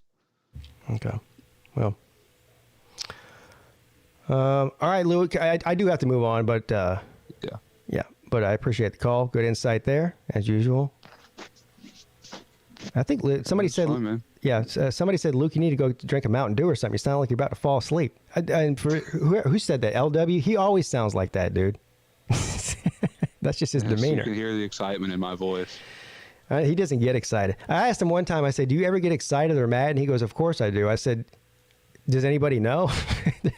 You sound the same when you're mad, sad, happy. Generally, when I'm mad, I don't go on YouTube and start talking. Oh, all right. That's fair enough. Fair enough. Anyway, all right, man. I appreciate you. I'll talk to you later. All right, see you. All right. What's up? You're on with Pete. What's up, Pete? Hey, well, I know who I'm speaking with, but let everybody else know who we're speaking with here. What's up, everybody? It's Jordan Bowman. You know, Tater Man. The other resident Tater Man that's always on these shows. That Luke Walker, what a character! What a character! So I haven't been listening, too much to the show up to this point. So I'm sure you already discussed like Clemson signees and all that. And I know you got into what Dabo said today in his press conference. Mm-hmm. Do you have an opinion on that either way, or you? No, I mean, well, I think it's still. I think the jokes that people were making were funny. I do too. Yeah, it's not a big deal. I mean, it's corny. It was corny. Well, Dabo's corny. I think the people that got genuinely upset by it. Now that was, I didn't even argue with anybody, but I was kind of surprised. Well, I wasn't surprised, but I was like, I mean, why? People got genuinely bent out of shape about it, and I was like, okay, this is another. It's funny because people are like, I don't know, you probably saw some of this too, like, keep religion out of sports. Keep religion out of sports. I even saw people posting on Twitter, we have separation between church and state for a reason. What the hell? What the? You automatically know they have an IQ below 100 when they say that. Separation between church. That's the government. This is a football coach. The guy's allowed to have whatever opinion he wants as far as religion goes. Because they say it's because he works. He's an employee for a public university. But there's nothing wrong. A public, a state employee can express their religion. Of course, politicians do it. All elected officials do it. So he's a football coach. I don't know what the problem. He doesn't use. It would be a problem if he was barring kids from coming to Clemson because they didn't share his views. Right. Yeah, or which is not true. Not every player on the team is Christian. Of course not. No. I've actually met a few of them that aren't Christian. Oh no, of course not. He's not gonna deny you. Yeah, he's not pushing it on his players. He's just got his own opinion, and he's going to. Dabo Swinney doesn't have a filter, and really that's what I respect about him is whether you agree with him or not. The guy doesn't care what anybody thinks about him. He just doesn't. Right. And that's an admirable trait, in my opinion. Absolutely, I respect. I've always respected him for it, and the people that question his. I think the weirdest thing is the people that question whether his genuineness and his credibility. I mean, if you've been listening to Dabo Swinney for any amount of time, I mean, the guy, whatever he says, he genuinely believes. The people that are saying that he's using religion as a tool or whatever to get personal gain and all that. I mean, that's just silly. I mean, he's been preaching the same message back when he was an assistant coach making no money. I don't know. I never since he's back in Alabama. Legitimacy in what he says and whether I agree with everything he says doesn't matter. I believe he believes everything he says 100%. And I don't know. It just. Yeah, that when people start questioning that, the jokes were cool. Yeah, it was funny. It was really corny. It was like a corny youth pastor, trying to make a joke. I think Dabo was kind of self-aware because when you watch that video, he was smirking before he even said it. It's like he had been cooking that one up for a while. Yeah, he did. I said he had that in his back pocket. He was waiting to pull it out, and this was the perfect opportunity. He was all too excited to say it. But Uncle Lou, you says the worse Clemson gets. You should just stop the comment there.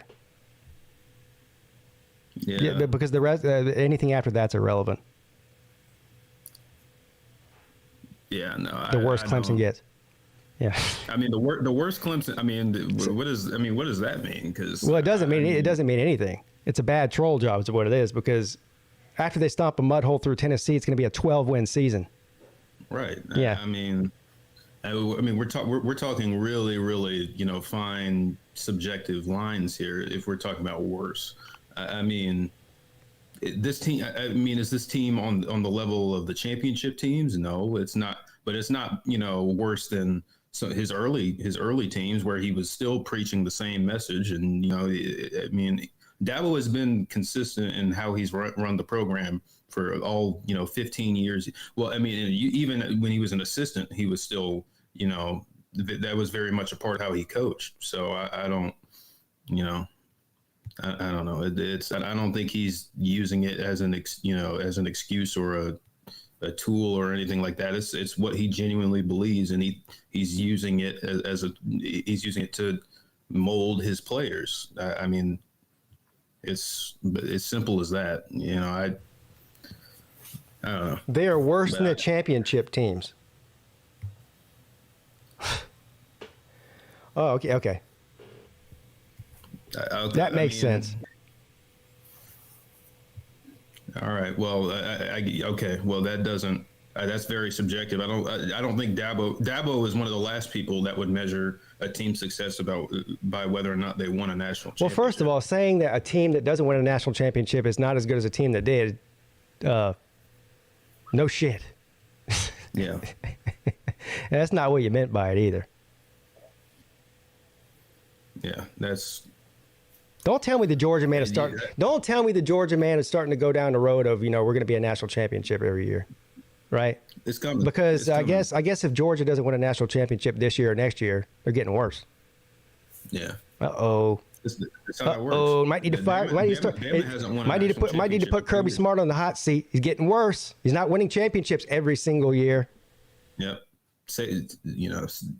Alabama hasn't won a championship in 2 years. Saban he's starting to get a little crazy. He's getting loony. He's doing stuff he doesn't normally do. They're getting worse. I don't know. It's silly. We're talking about. Especially in the case of Saban and Dabo, who are two of the longest tenured coaches at their current school. You're going to have peaks and valleys. It's not, a lot of these other top coaches have been around for a relatively short time. Kirby Smart has, he's been there a while now, but it's still, he's been there,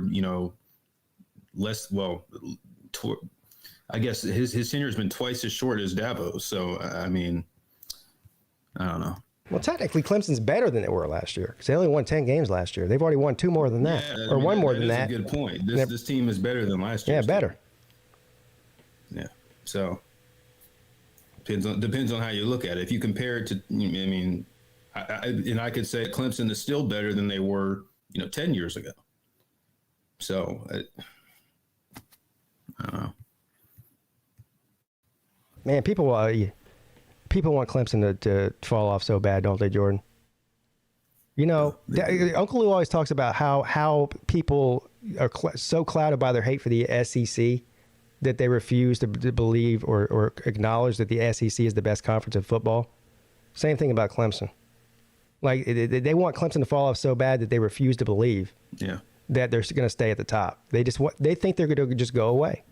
I'm not saying Lou thinks they're going to go away. I don't think he thinks that, but people need to leave their emotions out of football. And this is what unless you're a fan, Florida State in the 90s of a team. This was it's the same thing. Florida State. Clemson's won 7 out of the last 8 ACC championships. They're the only team that's made the playoffs 6 consecutive years. They've been around for a long time. When Clemson first, made its ascension to the top of college football, it was a cool story, and everybody was like, "Oh, look at the little Dabo with the little old Clemson routine and all that." It was cute. It's funny. I love when he does that. They all expected that to go away. It was, it's a nice little story, good for Clemson, a little old program in South Carolina. They had a little success in the past, and they finally got back. That's awesome. But when they didn't go away, that attitude shifted. That's what happens when you're successful. No, Clemson's not like the Miami talking about how good they used to be. They're talking about how good they are. Right. Yeah. The glory. And frankly, Uncle Lou, I know you're trolling right now, but any comparison between Clemson and Miami is fucking retarded. You know that, right? I mean, Clemson is. We're still in the good old days. I mean, we haven't left them yet. I mean, all great things come to an end, but it's not over yet. So I'm just because we didn't win a championship and we missed out on a play. I mean, what team? There's not a single team in college football that has made every single playoff. Not even Nick Saban in Alabama. Oh, they're falling off too. That's another one. Yeah, that's right. Yeah. Right. Shout out to LW and Neo in the chat. Yeah, y'all are falling off. Saban's lost his touch. Too old. Doesn't know what he's doing anymore. Look at him. Wandering around on the sidelines like an Alzheimer's patient. Oh man. Also, the coaches get in on it too. I know you saw the. Well, I guess it wasn't a coach technically. It was the athletic director for Florida State. You saw that quote, right? Yeah. Well, when he was taking the shot at Clemson. Yeah, I love this. So Florida State is finally getting with the 21st century and building a football facility that can compete with other teams, right?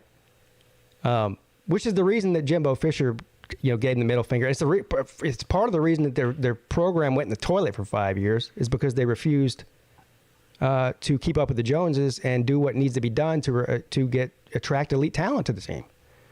But anyway, Florida State finally building a football facility, and instead of just going out and saying, yeah, we're really proud of our football facility. It's great. We're going to have this. We're going to have that. Come bring your cameras in here and let's show you how beautiful it is. We have state-of-the-art this. We have state-of-the-art that.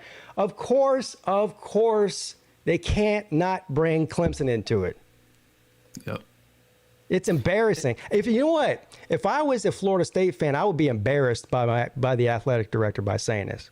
And I'm telling you, if Clemson's athletic director did something similar to this, I would be the first one on the air saying this is a bad look. I agree. By going, we don't have slides and putt-putt courses. We're all about business around here. Are you really about business? Is that why you've lost 7 times to Clemson? Do you really think it's a good idea to go out and announce to the country that your football facility is not as cool as Clemson's? That seems like a bad idea. And you know what's funny is that he trashed all of he trashed the slide and by proxy everything, all the other non-football related stuff at Clemson's facilities, but their new facility doesn't even have a full-size practice field, right? Oh, I didn't know that. Is that? Yeah, what? It's real. Why? I think it's like 80 yards or something. It's not even a full-size practice field. 80% of a damn field. Shit, I thought they were supposed to be all in. I saw the mock-up of it. It's only it's not a full-size practice field, and it won't even be done for another year or so. Yeah. They just broke ground on it, I guess, right? Recently. Yeah. So, well, I mean, after all that saying, there's we're all business. We're not about fun around here. Hey, I don't want to see a game room in that place. I don't want to see a basketball court. I don't want to see anybody having any fun at Florida State. You better not. Because you're supposed to be all business down there. Yeah, no fun. Sorry, Jordan Travis. If you win the Heisman next season, I don't even want you to show up to the ceremony because it's all about business. Yeah. Anyway. It's all about business. Yeah. So your thoughts before I let you go. Your thoughts on anything surprising? So we picked up a couple of guys. Well, at least I think we picked up a couple of guys late that I didn't expect them to get. One of them we knew was waiting on an offer, and that was Jarvis Green. I think he was committed to JMU, right? Yeah, James Madison. Yeah, James Madison, and he was public about it. He went out to media and said, "I'm waiting on Clemson to offer me. That's where I want to go." And so they finally did offer him, and he, of course, immediately within a couple of days he committed, and of course he signed today. We picked up another running back out of Alabama today. I didn't see that one coming. And the weird thing about that one, let me pull this up real quick. The weird thing about that one is that he is a 0-star. Is that right? Or is he not a running back, an athlete is what they have him listed at? Well, I mean, he's a running back. Okay. Yeah, well, he kind of does because he goes to what Jamarius Haynes is who you're talking about. Yes. his recruitment is really interesting because he's from a really small school in Alabama. Like it's tiny. Mm-hmm. And he's kind of been like a kind of a rising star in the state of Alabama, but he's been really under recruited. But I mean, if you watch his tape, I mean, he's good. He looks like he could be a very capable, Power 5 running back. And which is why I have a problem with some of the the way they go about ranking these guys, because you get under recruited guys like Jamarius Haynes, who I think is every bit as good as a lot of other guys in this class. Well, yeah, recruiting is not a perfect science, right? There's we all know the deal. There's going to be 3 stars that are much better players than 5 stars, so it's subjective here or there, but you still want as many of those guys as you can get. But my question, and this is my question, because I am not an expert on recruiting and never claimed to be, so this is a sincere question. He's signed and he's in this class and he's listed as one of the commits and everything, but there's zero credit given to the recruiting ranking because there's no stars. Yeah, well, he doesn't have a ranking yet. Why not? They probably will give him. So once he gets a ranking, then they'll factor that into the rankings. Right. It's basically like a no, like it's a whole algorithm, but when you sign an unranked player, it doesn't factor into your total. Is it safe to say if you don't have a recruiting ranking come early signing day that you're not highly, you're not going to get you're a low star player? Well, I don't know. Well, it happened to one of our commits last cycle. They were unrated when they signed, and they were I think by February they had a ranking. And usually what happens in these kinds of situations, especially when a program like Clemson offers somebody, is they give him when they do their reevaluations, they give that player a look. And they determine whether or not they think he's worth a ranking. So I mean that's not going to happen. I mean that may happen soon, it may happen later, I don't know. It's a whole thing. But Jamarius Haynes I think is every bit as good, and I think he deserves to be in the class. I think he was I don't think he's like a reach or anything like that. I think he's a really good player. SEC Dog, I like Jarvis Green better. What are you talking about, SEC Dog? He was recruiting a running back. Will Shipley will be back, right? What about an offensive lineman or a quarterback or a wide receiver? Yeah, they recruit all of those. Shipley and Maffa are both going to be gone after next year. You have to recruit now for the future, Maybe. Right? I don't know. You think that they're just going to recruit for a running back next year and then throw a bunch of true freshmen in as starters? Yeah, that's. I don't even know. Does Georgia not recruit running backs every year? What is he talking about? I mean, Georgia recruits running backs every year. I mean, everybody does. When they have, I don't get the connection just because I don't know what he's talking about. Good starters doesn't mean you don't recruit for the future. But whatever. I don't know. I really like Haynes. I still think that Clemson really needs to in next cycle they really need to hit it out of the park as far as running back recruiting. Yeah. As you said, Shipley and Maffa. I'm not convinced that Shipley and Maffa will leave after next season, but there's a good chance. It depends because running backs don't have as much value as far as draft stock and all that. So Clemson doesn't have a lot of. Clemson is heavy at the top, right? They have 2 elite running backs, but they don't have depth. So right. They needed badly to recruit a couple of running backs in this class, and I'm glad that they did. I'm really glad they got Jarvis Green. I don't really know much about this other guy that did the Haynes kid. Yeah. I don't know much about him. He's a good player. He's good. I like Green better. I think just because of his. I don't know. When I watch Jarvis Green, it just feels like he has a better feel of position. I think Haynes is a better athlete, but Green, I think he's such a natural. Like I think he has kind of like an it factor to him when I watch him run, and I think he's really good.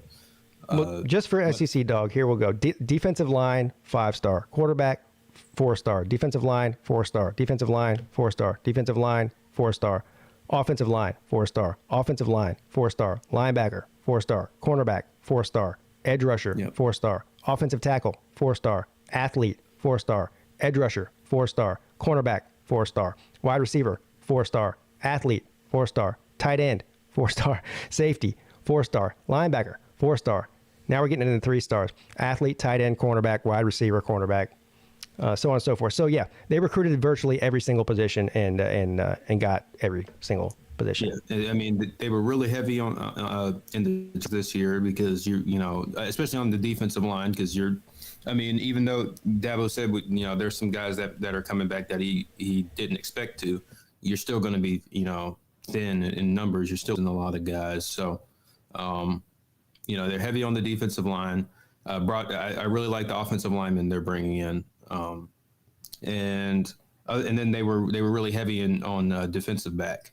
And so, because Clemson's numbers are kind of thin there, so that was kind of the emphasis of this class. I wish they had hit better at wide receiver and running back, but I think they're, you know, every player that Clemson got has a real shot to, you know, to be really good players. I don't think all of them are, you know, day one difference makers, but I think they'll all develop into nice players, you know, future. So yeah. No. Well, we'll see. I think it was a really successful class for Clemson. You know, I think they could have done better in some areas, but I mean, really good about the guys they've signed. So what do you think about what I said? Well, I don't know how long you've been listening to the show, but at the top of the show, I mentioned how I was happy with the class, and like you just said, I think they could have done better in a couple of areas. But hold on a second. No, Clemson doesn't have the 17th ranked class. I think it's 10th right now. So I just got distracted. I don't know. I lost my train of thought now. I don't even know what I was about to ask you. Well, there's misinformation being spread in the chat. So I know what it is. I know what I was going to ask you. Sorry, I know what I was going to ask you.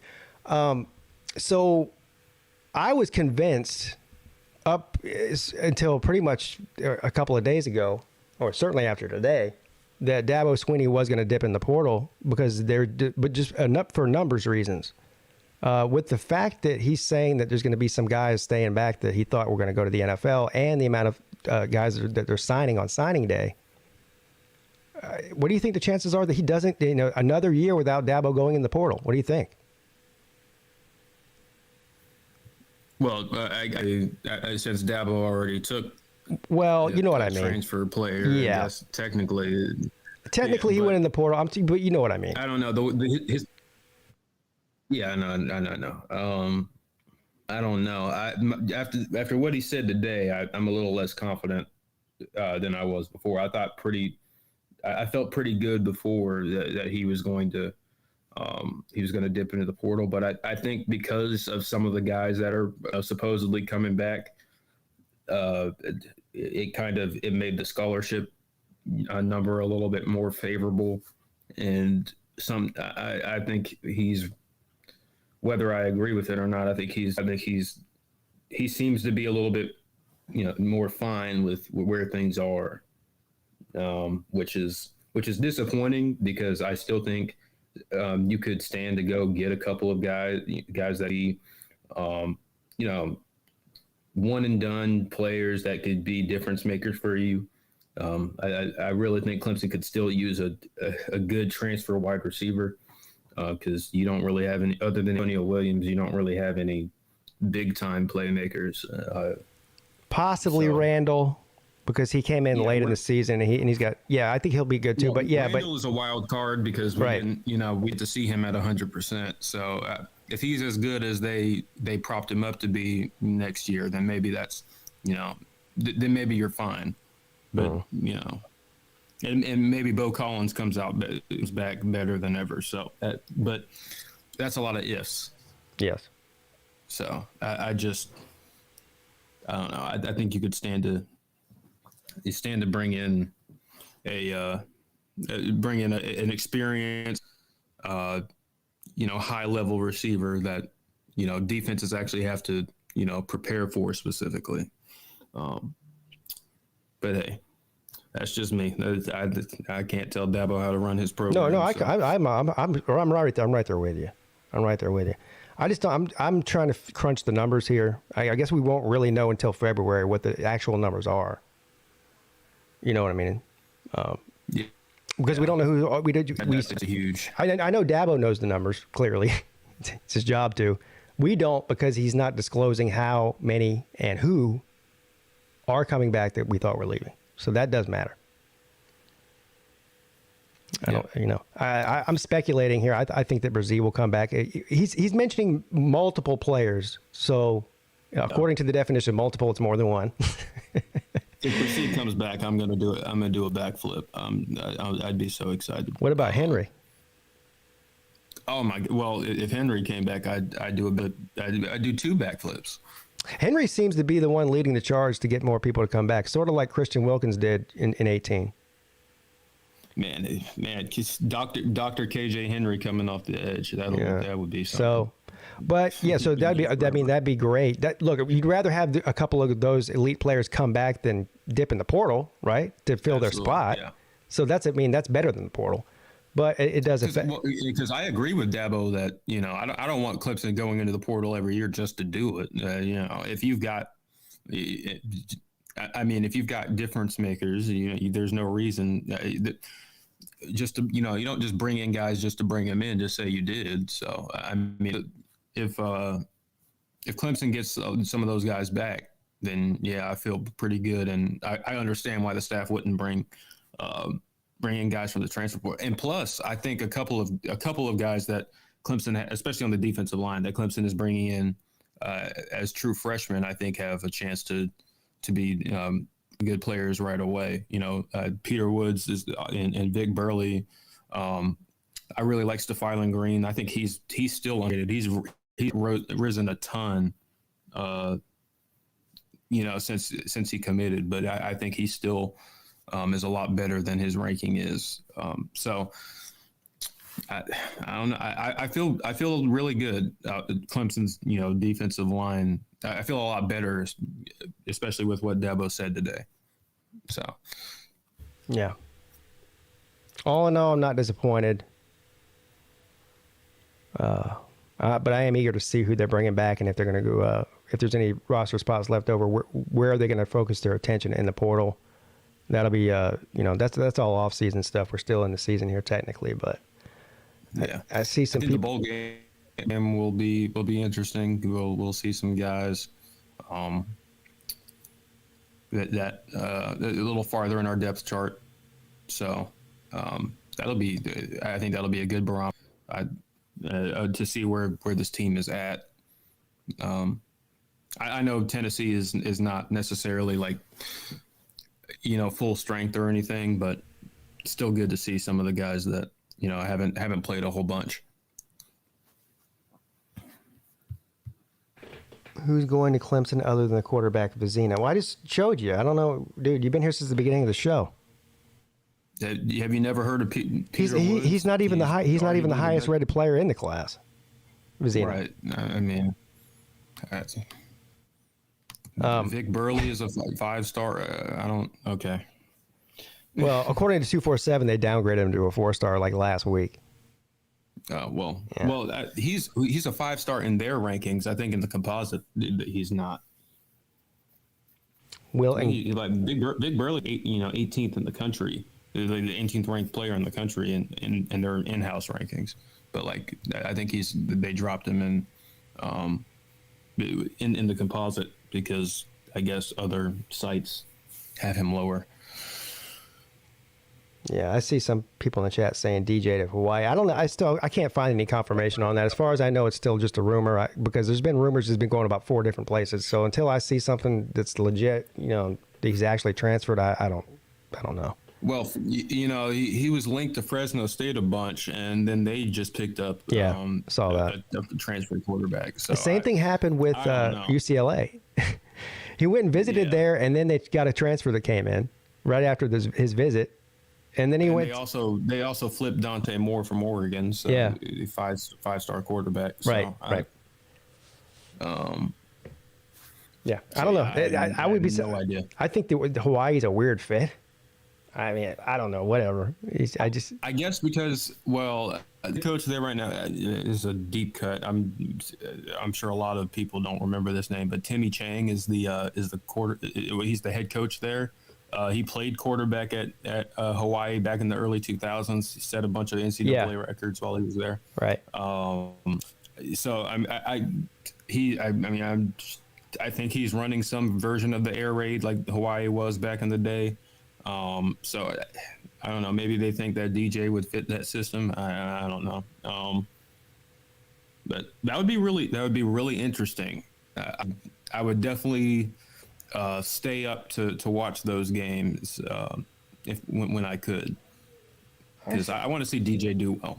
So I want him to go somewhere where he can succeed. I'll be rooting for him. I see a lot of people saying what Joe Doman in the chat is saying. I've been hearing this. Well, I've been hearing this really for the past 2 years. Is DJ needs to move to tight end. DJ moves to tight end. Have you guys seen DJ run? He is not a tight end. He's a quarterback. Now, is he a good one? That's up for debate. But he's not a tight end. As bad as you think he is a quarterback, he'd be worse at tight end. I mean, I know he's big, but you got to be able to run and catch. So, no, he's not a tight end. No. And listen, DJ has all the arm talent in the world. I know DJ's a running back.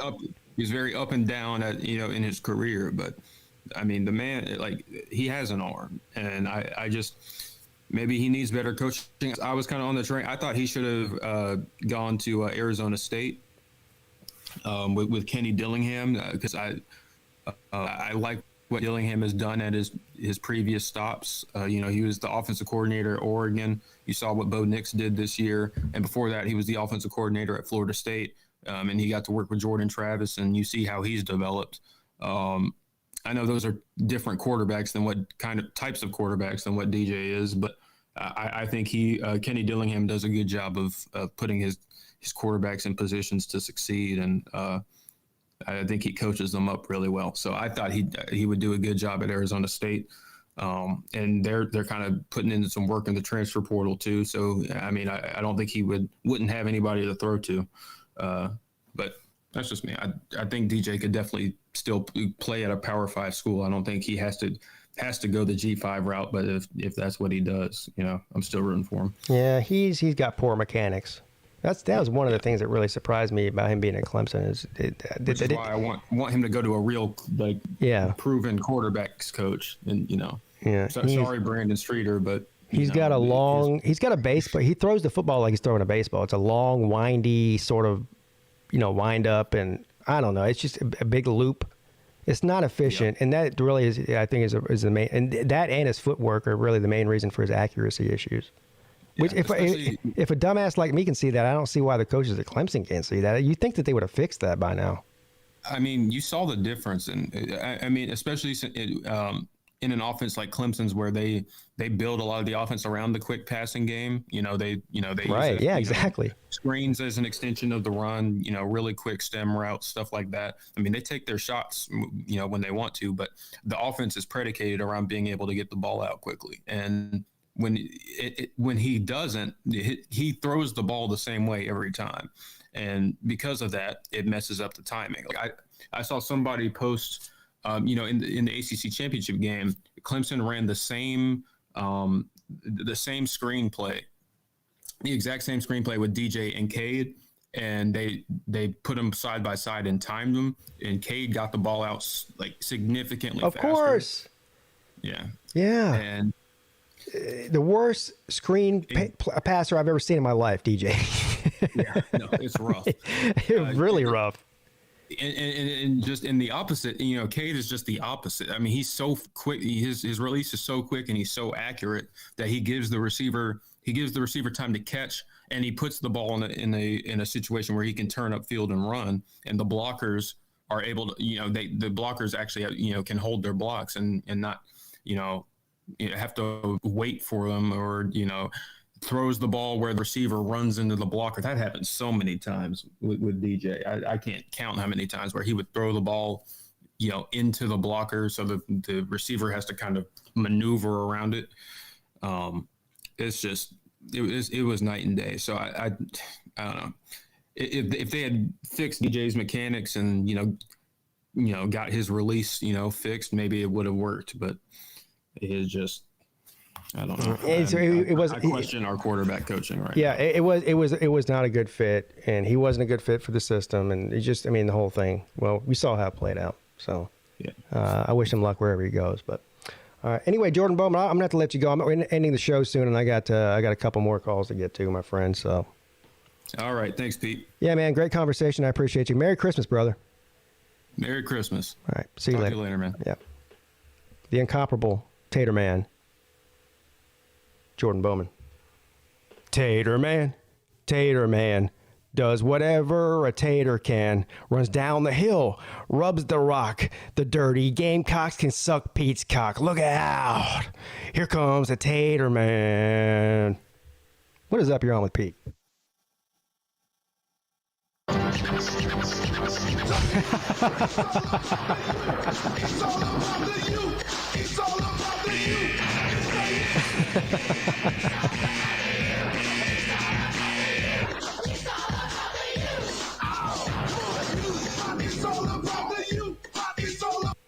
Yeah, you can go fuck yourself. You know what's coming for you, man. The ACC is no longer yours.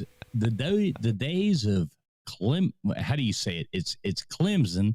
No. There's no Z in Clemson. Being on top in the ACC are long over, man. We are coming back. It's the off season. It's the best time to be. It's almost Christmas time. Jesus Christ, it feels great to be a Miami Hurricanes fan. How you doing tonight? I'm amazing and fantastic. I'm even better now that you're here. Wow, what an intro that was. That was something there. Well, I thought about it for a while. I've got this really bad cold right now, and the only thing that makes it better is NyQuil and moonshine. That's all I've been able to figure out to cure this thing. So yeah, that'll work. That'll work. Here we are. Yeah, I mean, you could be shot in the chest with a 12 gauge and NyQuil and moonshine to make you feel better. Yeah, I mean, come on now. Now here we are. It's been a great day though for Miami Hurricanes recruiting. I'm pretty happy with it. No, you guys did great. I exceeded my expectations. I mean, I wasn't surprised that Miami had a good recruiting class. I said that at the top of the show, but I didn't expect him to be a top 5 this quickly, especially after the season they had. So Mario Cristobal, that's his forte. Now, his forte really needs to be doing something with those players now. That's the next thing. Next step. Well, it's the off season, so I mean, he's doing good. Well, everyone does good in the off season. No, but nobody does as good as Miami in the off season. Yeah, you know that. I don't know. There's a lot of teams out there that are off season champs. The Tennessee's won every year. They're off season champs every year. South Carolina. Seems like a lot of teams from the SEC are off season champs. Texas A&M, Florida. Hey, I am willing to bet you $1 that Miami wins the offseason. There's no way. I mean, I got that. I'll even give you 12 points. 12 points in the offseason. Yeah, the Miami wins. Wow. Are you chicken? Yeah. Yeah, I don't think I want to take that bet. Yeah. That's not smart bet. Don't make me call T2Y. If you want to give me 20 points or more, I'll do it. Okay, well, let me think about it. Let me see what happens tomorrow, because I think we're going to be back to 3 tomorrow. We're getting that other commit. It's happening. Who's the other commit? I don't know. There's some guy. We were 3, and then I don't know. Is there? Oh, I know you're talking about. There's a guy who delayed his signing, right? Is that what you're talking about? There's a guy whose mom wants more Twitter followers, so delayed his signing on Twitter because everybody gets their news from her Twitter. And so she put out a thing, false alarm, delayed or something. Yeah, it's like she's got like 3,000 Twitter followers. She wants a couple. What is going on, man? This world is crazy. And look, I'm on YouTube. I get it. Like I want people to subscribe too, but I'm not a football player or a parent of a football player just trying to get subscribers out of my kid. You know, it's like the Travis Hunter thing. And I don't know how much of that was true or not, where they said he would announce where he's going as long as he got 100,000 subscribers on YouTube. I guess that in one way that could be genius. The other way that's just like ridiculous. I mean, but I guess that's the world we live in. You know, I didn't grow up. When I was 18 years old, there was no such thing as YouTube or Twitter or plant book. Well, to anybody listening, I mean, there's a lot of people. If I can pick up, if I can make it to 2,000 subscribers, I will show my titties live on YouTube. So just so everybody knows. So yeah, I'm just as guilty as her. So yeah, I thought you were trying to gain subscribers, not lose them. I do have a picture of you, and I have not released it to the public, and I won't because you're a friend of mine. I do have a picture. I've got videos of you, so I have a picture of Traveling Fool's titty. Not only do I have a picture of Traveling Fool's titty, I have a picture of Traveling Fool's titty pressed up against a window. Oh, well then yeah, Friction Vixen actually has video of me peeing off the oh yeah. The top of the, so show my titty all day long. I would not do that to you. Friction. I wouldn't do that to you. I would keep it in my back pocket in case you ever piss me off. Keep that one. Hey, if you ever need to get back onto your YouTube, man, just let me know. Yo, yeah, I didn't know if you guys know this, but touché, motherfucker. Traveling Fools apparently owes my YouTube channel now. So I went and got a new phone yesterday, and well, to make a long story short, when we were on vacation, we shot some live shows from the Airbnb that we were staying at on vacation to the Clemson and Miami game last month. We were shooting on my channel, but we were using Traveling Fool's phone as the camera for the live shows. So I had to log in. Wait. What? Because I don't have a cheap ass phone, and I've actually got a good one. Because I was using my phone to one phone had to have a camera, one had the comments. Anyway, we decided to use Traveling Fools as the camera, and so in order to do that, I had to log into my YouTube channel from his phone. So we did the shows. It went great and everything. Well, yesterday I go to get a new phone, and I transfer all of my shit all over to my new phone from my old phone, blah, blah, blah. I go to log into YouTube, and it tells me that I need to get a verification from Traveling Fool's phone to log into my account. It was recognizing Traveling Fools as the main account on the main device on my YouTube channel. So I called him. I said, well, I guess you own my YouTube channel now. Can I get into it, please? and to go back a little further, you remember the phone call I made to you recently when I went to call my dad, and I called your dad because that's another thing. Did it do that? It transferred everything, all Pete's numbers and everything to my phone. So when I went to call my dad, I was actually calling. Yeah, he called my dad. That'd have been a funny conversation. And then I looked at the number. It didn't even ring. I looked at it and was like, what the fuck number is this? What would have been even funnier is if he picked it up and you had to explain to him what was going on. But so I guess it's a lesson to anybody. I didn't know that. I didn't know that. I can prank call your whole family. I mean, I even have a number in my phone as I was scrolling down. It's like, I won't say your wife's name, but it says her name and then desk. You know what I'm like? Yeah, that was her work number. Yeah. Right. I know. I'm like, I got everything. I'm like, who are all these people? Like, Jesus Christ. I feel sorry for you because I have like 400 contacts on my phone. And I do too. So now I have like 1 million contacts, and I can't figure out how to delete any. I don't know. It's like holy shit. Let that be a lesson to anybody. I didn't know that if you log into your Google account, because that's what YouTube is. It's a Google account from somebody else's device, that it downloads their contacts and everything onto that device. Yeah, I've got 3 of your YouTube channels at my and I don't even know 2 of those are at my fingertips. Even your old YouTube channels, I have them at my fingertips. And you know what else it does? What is it actually saves your all the pictures that you take to my phone. Oh no. Oh, yes. So any picture or anything like that that's in your Google Drive that you've taken on your phone and uploads to Google, just letting you know. Damn I it. got those on my phone as well. So Yeah, there's nothing in there. It's I'm not worried about any of it. But that is good to know, though. So now, yeah, I'll keep that in mind. Might be, but I didn't look. No. Trust me. I There's love you, brother. I don't know. There's nothing weird in there. Trust me. But I did check. Hey, I checked to make sure mine weren't going to yours. So yeah, no, I'm not getting anything on your end. I'm not getting anything from you. Believe me, if I did, I would let you know. I'd be like, hey, bro. Yeah. bro. Oh, so yeah, I guess we need to figure out a way. It's funny. After I talked to you yesterday, I actually Googled how to safely remove a Google account off of a device. You have to do it. Having it. It's like I constantly feel like one night we actually went to I went to do like one of those conspiracy shows and I had it all loaded up and I almost went live from like Mark Rogers' channel.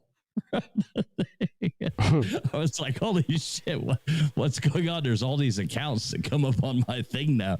When I go to log in, I have to go, no, not that account, not that account, not that account.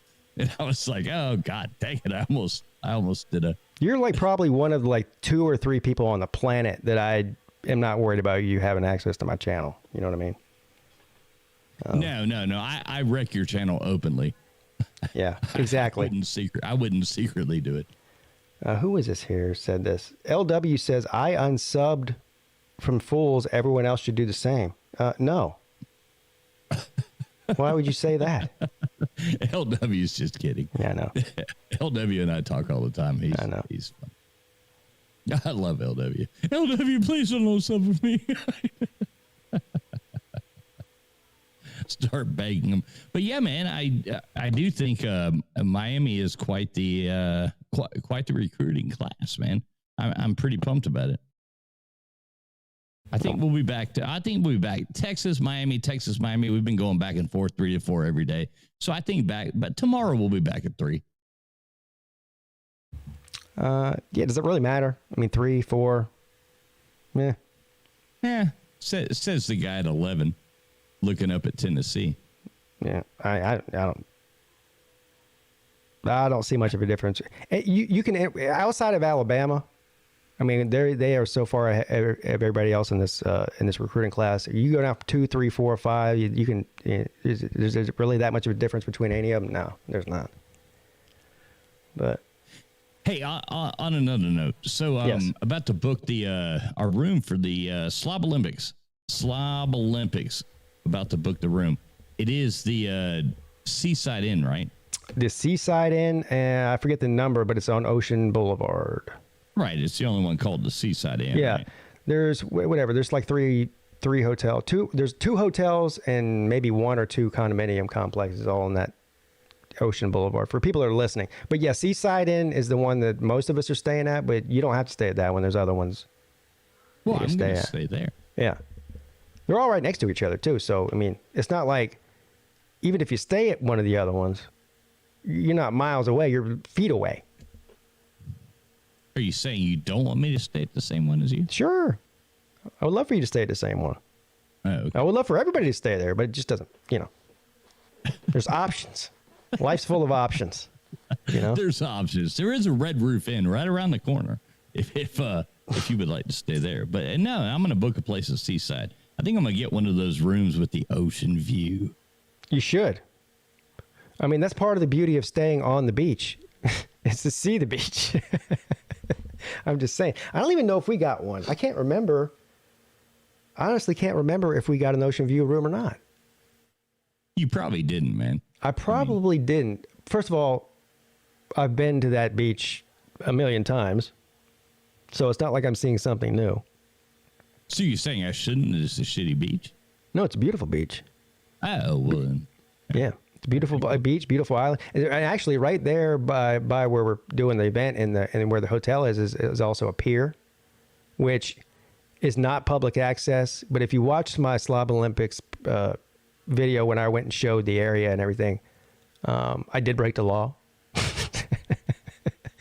and got on the pier. Because why wouldn't I? Breaking the law is getting on the pier? Yeah, you're not allowed on it. It's a private pier. Oh, man. Oh, dude. Jay's going to jail. It's a private pier and it's locked. It's going to happen. It's a private pier and there's a lock on it. And there's signs everywhere that says, if you're not staying at this certain place, you're trespassing, violators will be prosecuted, blah, blah, blah. Anyway, I just waited for a couple of jabronis to come down the pier and open up the door, and I just went in like I own the place. Oh, I remember that. Yeah. Well, yeah. Okay. Now, was that by the Seaside Inn or? Yeah, it's like 2 buildings down from it. Okay, so I need to bring bolt cutters. Is that bring bolt cutters? Bring ski masks. I'll stop there because there's there might be law enforcement listening. But yeah. Okay. If there's anybody in the chat, I bet Jay Shipes probably knows how to pick locks. Something tells me he knows how to pick locks. So yeah, probably. Yeah, I would imagine. No, I'm pumped about that though. Yeah, we're gonna go ahead and book our rooms, so we're gonna get that done. Get our rooms booked. I'm thinking a nice ocean view room would be good. Yeah, I don't even know. I don't know what the difference in price is. I believe we paid right around $215, and then they charge you like an extra $10, $20 per night per parking, which is actually a steal down there because if you do overnight parking anywhere on that island that's not affiliated with a hotel, I think it's like $30 or $40 a night. So, well, I'm going to say something right here. Anybody and Pete, you should take this advice as well, but anybody that's not listening, I mean, you should, every time you go somewhere, every time you do something, use the same booking, use Orbitz. Every time. Orbitz? Is that the best one? Orbitz. Well, what is it? Is that the best one? Orbitz? Well, they give you a competitive price, just like everybody else. But if you always use the same ones, you earn Orbucks or whatever the other one is. They have their little name for it. Like we have, I think it's like 270 something Orbucks. That'll go towards our stay right now if we go anywhere. Don't all the sites do that? Like, don't you get rewards points with like Expedia and Hotels.com? Yes, and that's what I'm saying. If you want to use Expedia, use Expedia. If you want to use Orbitz, use Orbitz. If you want to use whatever, use the same. Download the app and use the same one every time, and you'll get. I don't even know who we use. I don't remember. I booked the room like 7 months ago. I can't even remember who I used. I have to go figure that out. Right. But you see what I'm saying? Then every time you go somewhere, you use the same app and it gives you the points and you get free places to stay basically, or 50%. Yeah, because you have so many points built up that now you can just go there and do it. People book, I'm going to go here and use the same damn thing. Take advantage of the points. That's why they're there. I like that name, Orbucks. Yeah, they're called Orbucks, man. And, I'll take them all day long. So how many Orbucks do you have saved up that's going to go towards this trip? I think it's like $287 worth. So that's like a night and a half. Right. So you only have to pay for a half a night. It's going to cost us I looked at it. I'm about to book it. It's going to cost a couple $100 to go. Yeah, that's not bad. No, not at all. That's great, actually. Not at all. And then I think we're going to, because my birthday is actually the day after I think that we leave. My birthday's on Monday, I think. So then we're going to go to Charleston and we're going to hang out there. Get a hotel. Oh, so what you're going to do is you're going to come and then after the event's over, you're going to just hang around for longer time. And yeah. Okay. Yeah, we're going to linger. Right. I mean, that's the plan right now. It could all change very fast, but that's the plan right now. Well, that sounds like fun. Yeah, go there Sunday night and get a nice hotel in Charleston and chill out. Check out the town and check it out the next day and then drive on back. I am pissed off, though. This is the first Slob Olympics event that I have had to drive more than 2 hours to. So boo-hoo. I'm kind of pissed. Oh, boo-hoo. The first one we drove, 6 hours? The second one we drove 8. So I don't want to hear it. Yeah, well, I've been spoiled. It's my turn to not have to drive far. No, I look forward to it. You got any new events coming up or anything? We're starting on the beach, right? We're doing it on the beach. Yeah, God willing. I mean, I hope the weather permits. I hope it's not pouring down rain or snowing. I don't know. Yeah, so that's the plan. I mean, the reason we're doing it at the beach is so that we do it on the beach. But we're starting to discuss that a little bit now, and once the season's completely over, we'll dive headfirst into the events and get some suggestions. And we got some pretty funny ideas that I've heard, but nothing really set in stone yet. No. I'm ready. So far, every Slob Olympics that we've had, the weather has been absolutely perfect. So, third time's a charm. I guarantee. There could be no way it would take. I said that before. It would take a tsunami to hit the Isle of Palms to make it worse than the progression that we're going in. So, but I'll be there either way. Yeah, I see Beve Day in the chat. Speaking of BVD. You couldn't have picked a better venue, BVD, last year than what we had. But we really would have been screwed if we weren't at that particular place, I think. No, it worked out perfect. It worked out perfect. Area, that big balcony on top, that was great. Yeah, I mean, for the pre-day events, the pre-partying up on that big, what do you call that? A balcony, a veranda? I don't know what you call that thing. Yeah, I guess more like a veranda, I guess. Yeah. And Fancy words. Yeah, and then it worked out perfectly that it had that indoor heating pool area because, yeah, like you said, it was 15 degrees outside. Yeah, it was 15 degrees outside, and you go back into a 120% humidity. Yeah. Yeah. To be fair, that was rough. It was from one extreme to another. It went from 15 degrees to 150 degrees, like just by walking across into the door.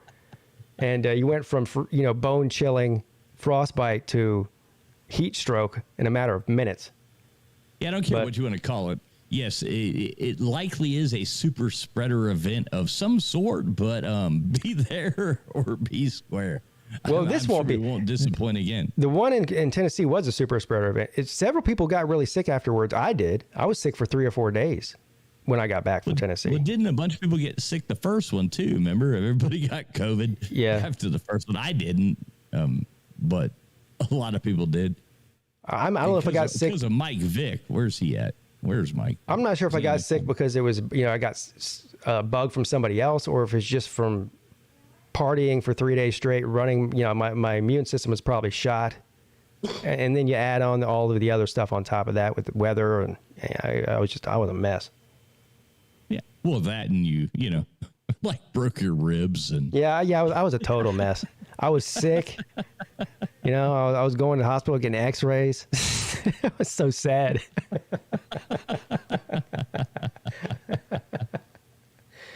I know. Isn't getting old really fun? Oh, man. I'm going to go hang out with the guys, I'm going to go have a good weekend hanging with the guys. Oh, shit, I got to run. Oh, fuck. Yeah. Here we go. Now I got to go to the hospital. I'm a mess. All right, man. Well, I ain't heard your phone beep yet, but I assume you're probably getting ready to wrap this up. I am. I wanted to make sure I talked to you before I got off. I do have to get off. I had a long day today. I got a long day tomorrow. It's I don't know what it's like around your house during the holidays. It's hectic around here. Well, I had to finish up a bunch of pre-Christmas jobs, so that I worked for like 37 hours straight, slept for a few hours, got sick, worked a few more, slept for about 8 hours, worked about 20 more hours, and here we are. So the NyQuil and Moonshine is doing really good. And are you doing your show on Friday night? Yeah, I'm planning on it. Okay, well, I ain't telling you people out there listening, Merry Christmas. I'm planning on it. Here's the thing. So BVD's in the chat. He said, I forgot about our show tomorrow night. So I'm supposed to go on BVD's show tomorrow night at 7 p.m. Just a disclaimer, BVD. I just learned this evening, tonight, that there's some of my in-laws are coming. My sister-in-law, my brother-in-law, and their kids are coming over here both tomorrow night and Friday night. So there's going to be a bunch of crazy kids running around this house during the show. Now, I can't control that, but just so you know, and the same thing for Friday night's show. So we'll see about. I said I'm going on BVD show and I want to, so I'm still planning on doing that at 7 p.m. And then I really want to do the show Friday night if I can. It's just going to depend on what's going on around here, but There you go. Well, I hope to see you Friday night. I'll tell everybody Merry Christmas then.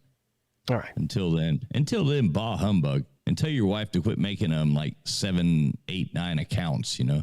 Yeah, I don't know what that's about.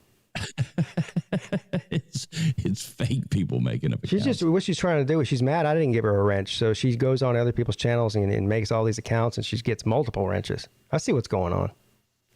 Hey, well, you know, it's 2020, almost 2023. So the world will get back to normal soon. All right. All you beautiful motherfuckers out there, as Raj would say. Yes. Fuck y'all. And, you know what? I'm so glad that Miami is back. Oh, I love all you. I love all of you. Here we go again. Yeah, I'm going to go ahead and cut him off on that one.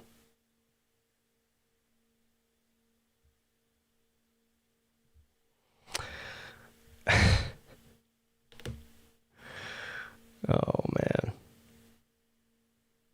Where am I at here? All right, guys. What a great show. Successful call-in show.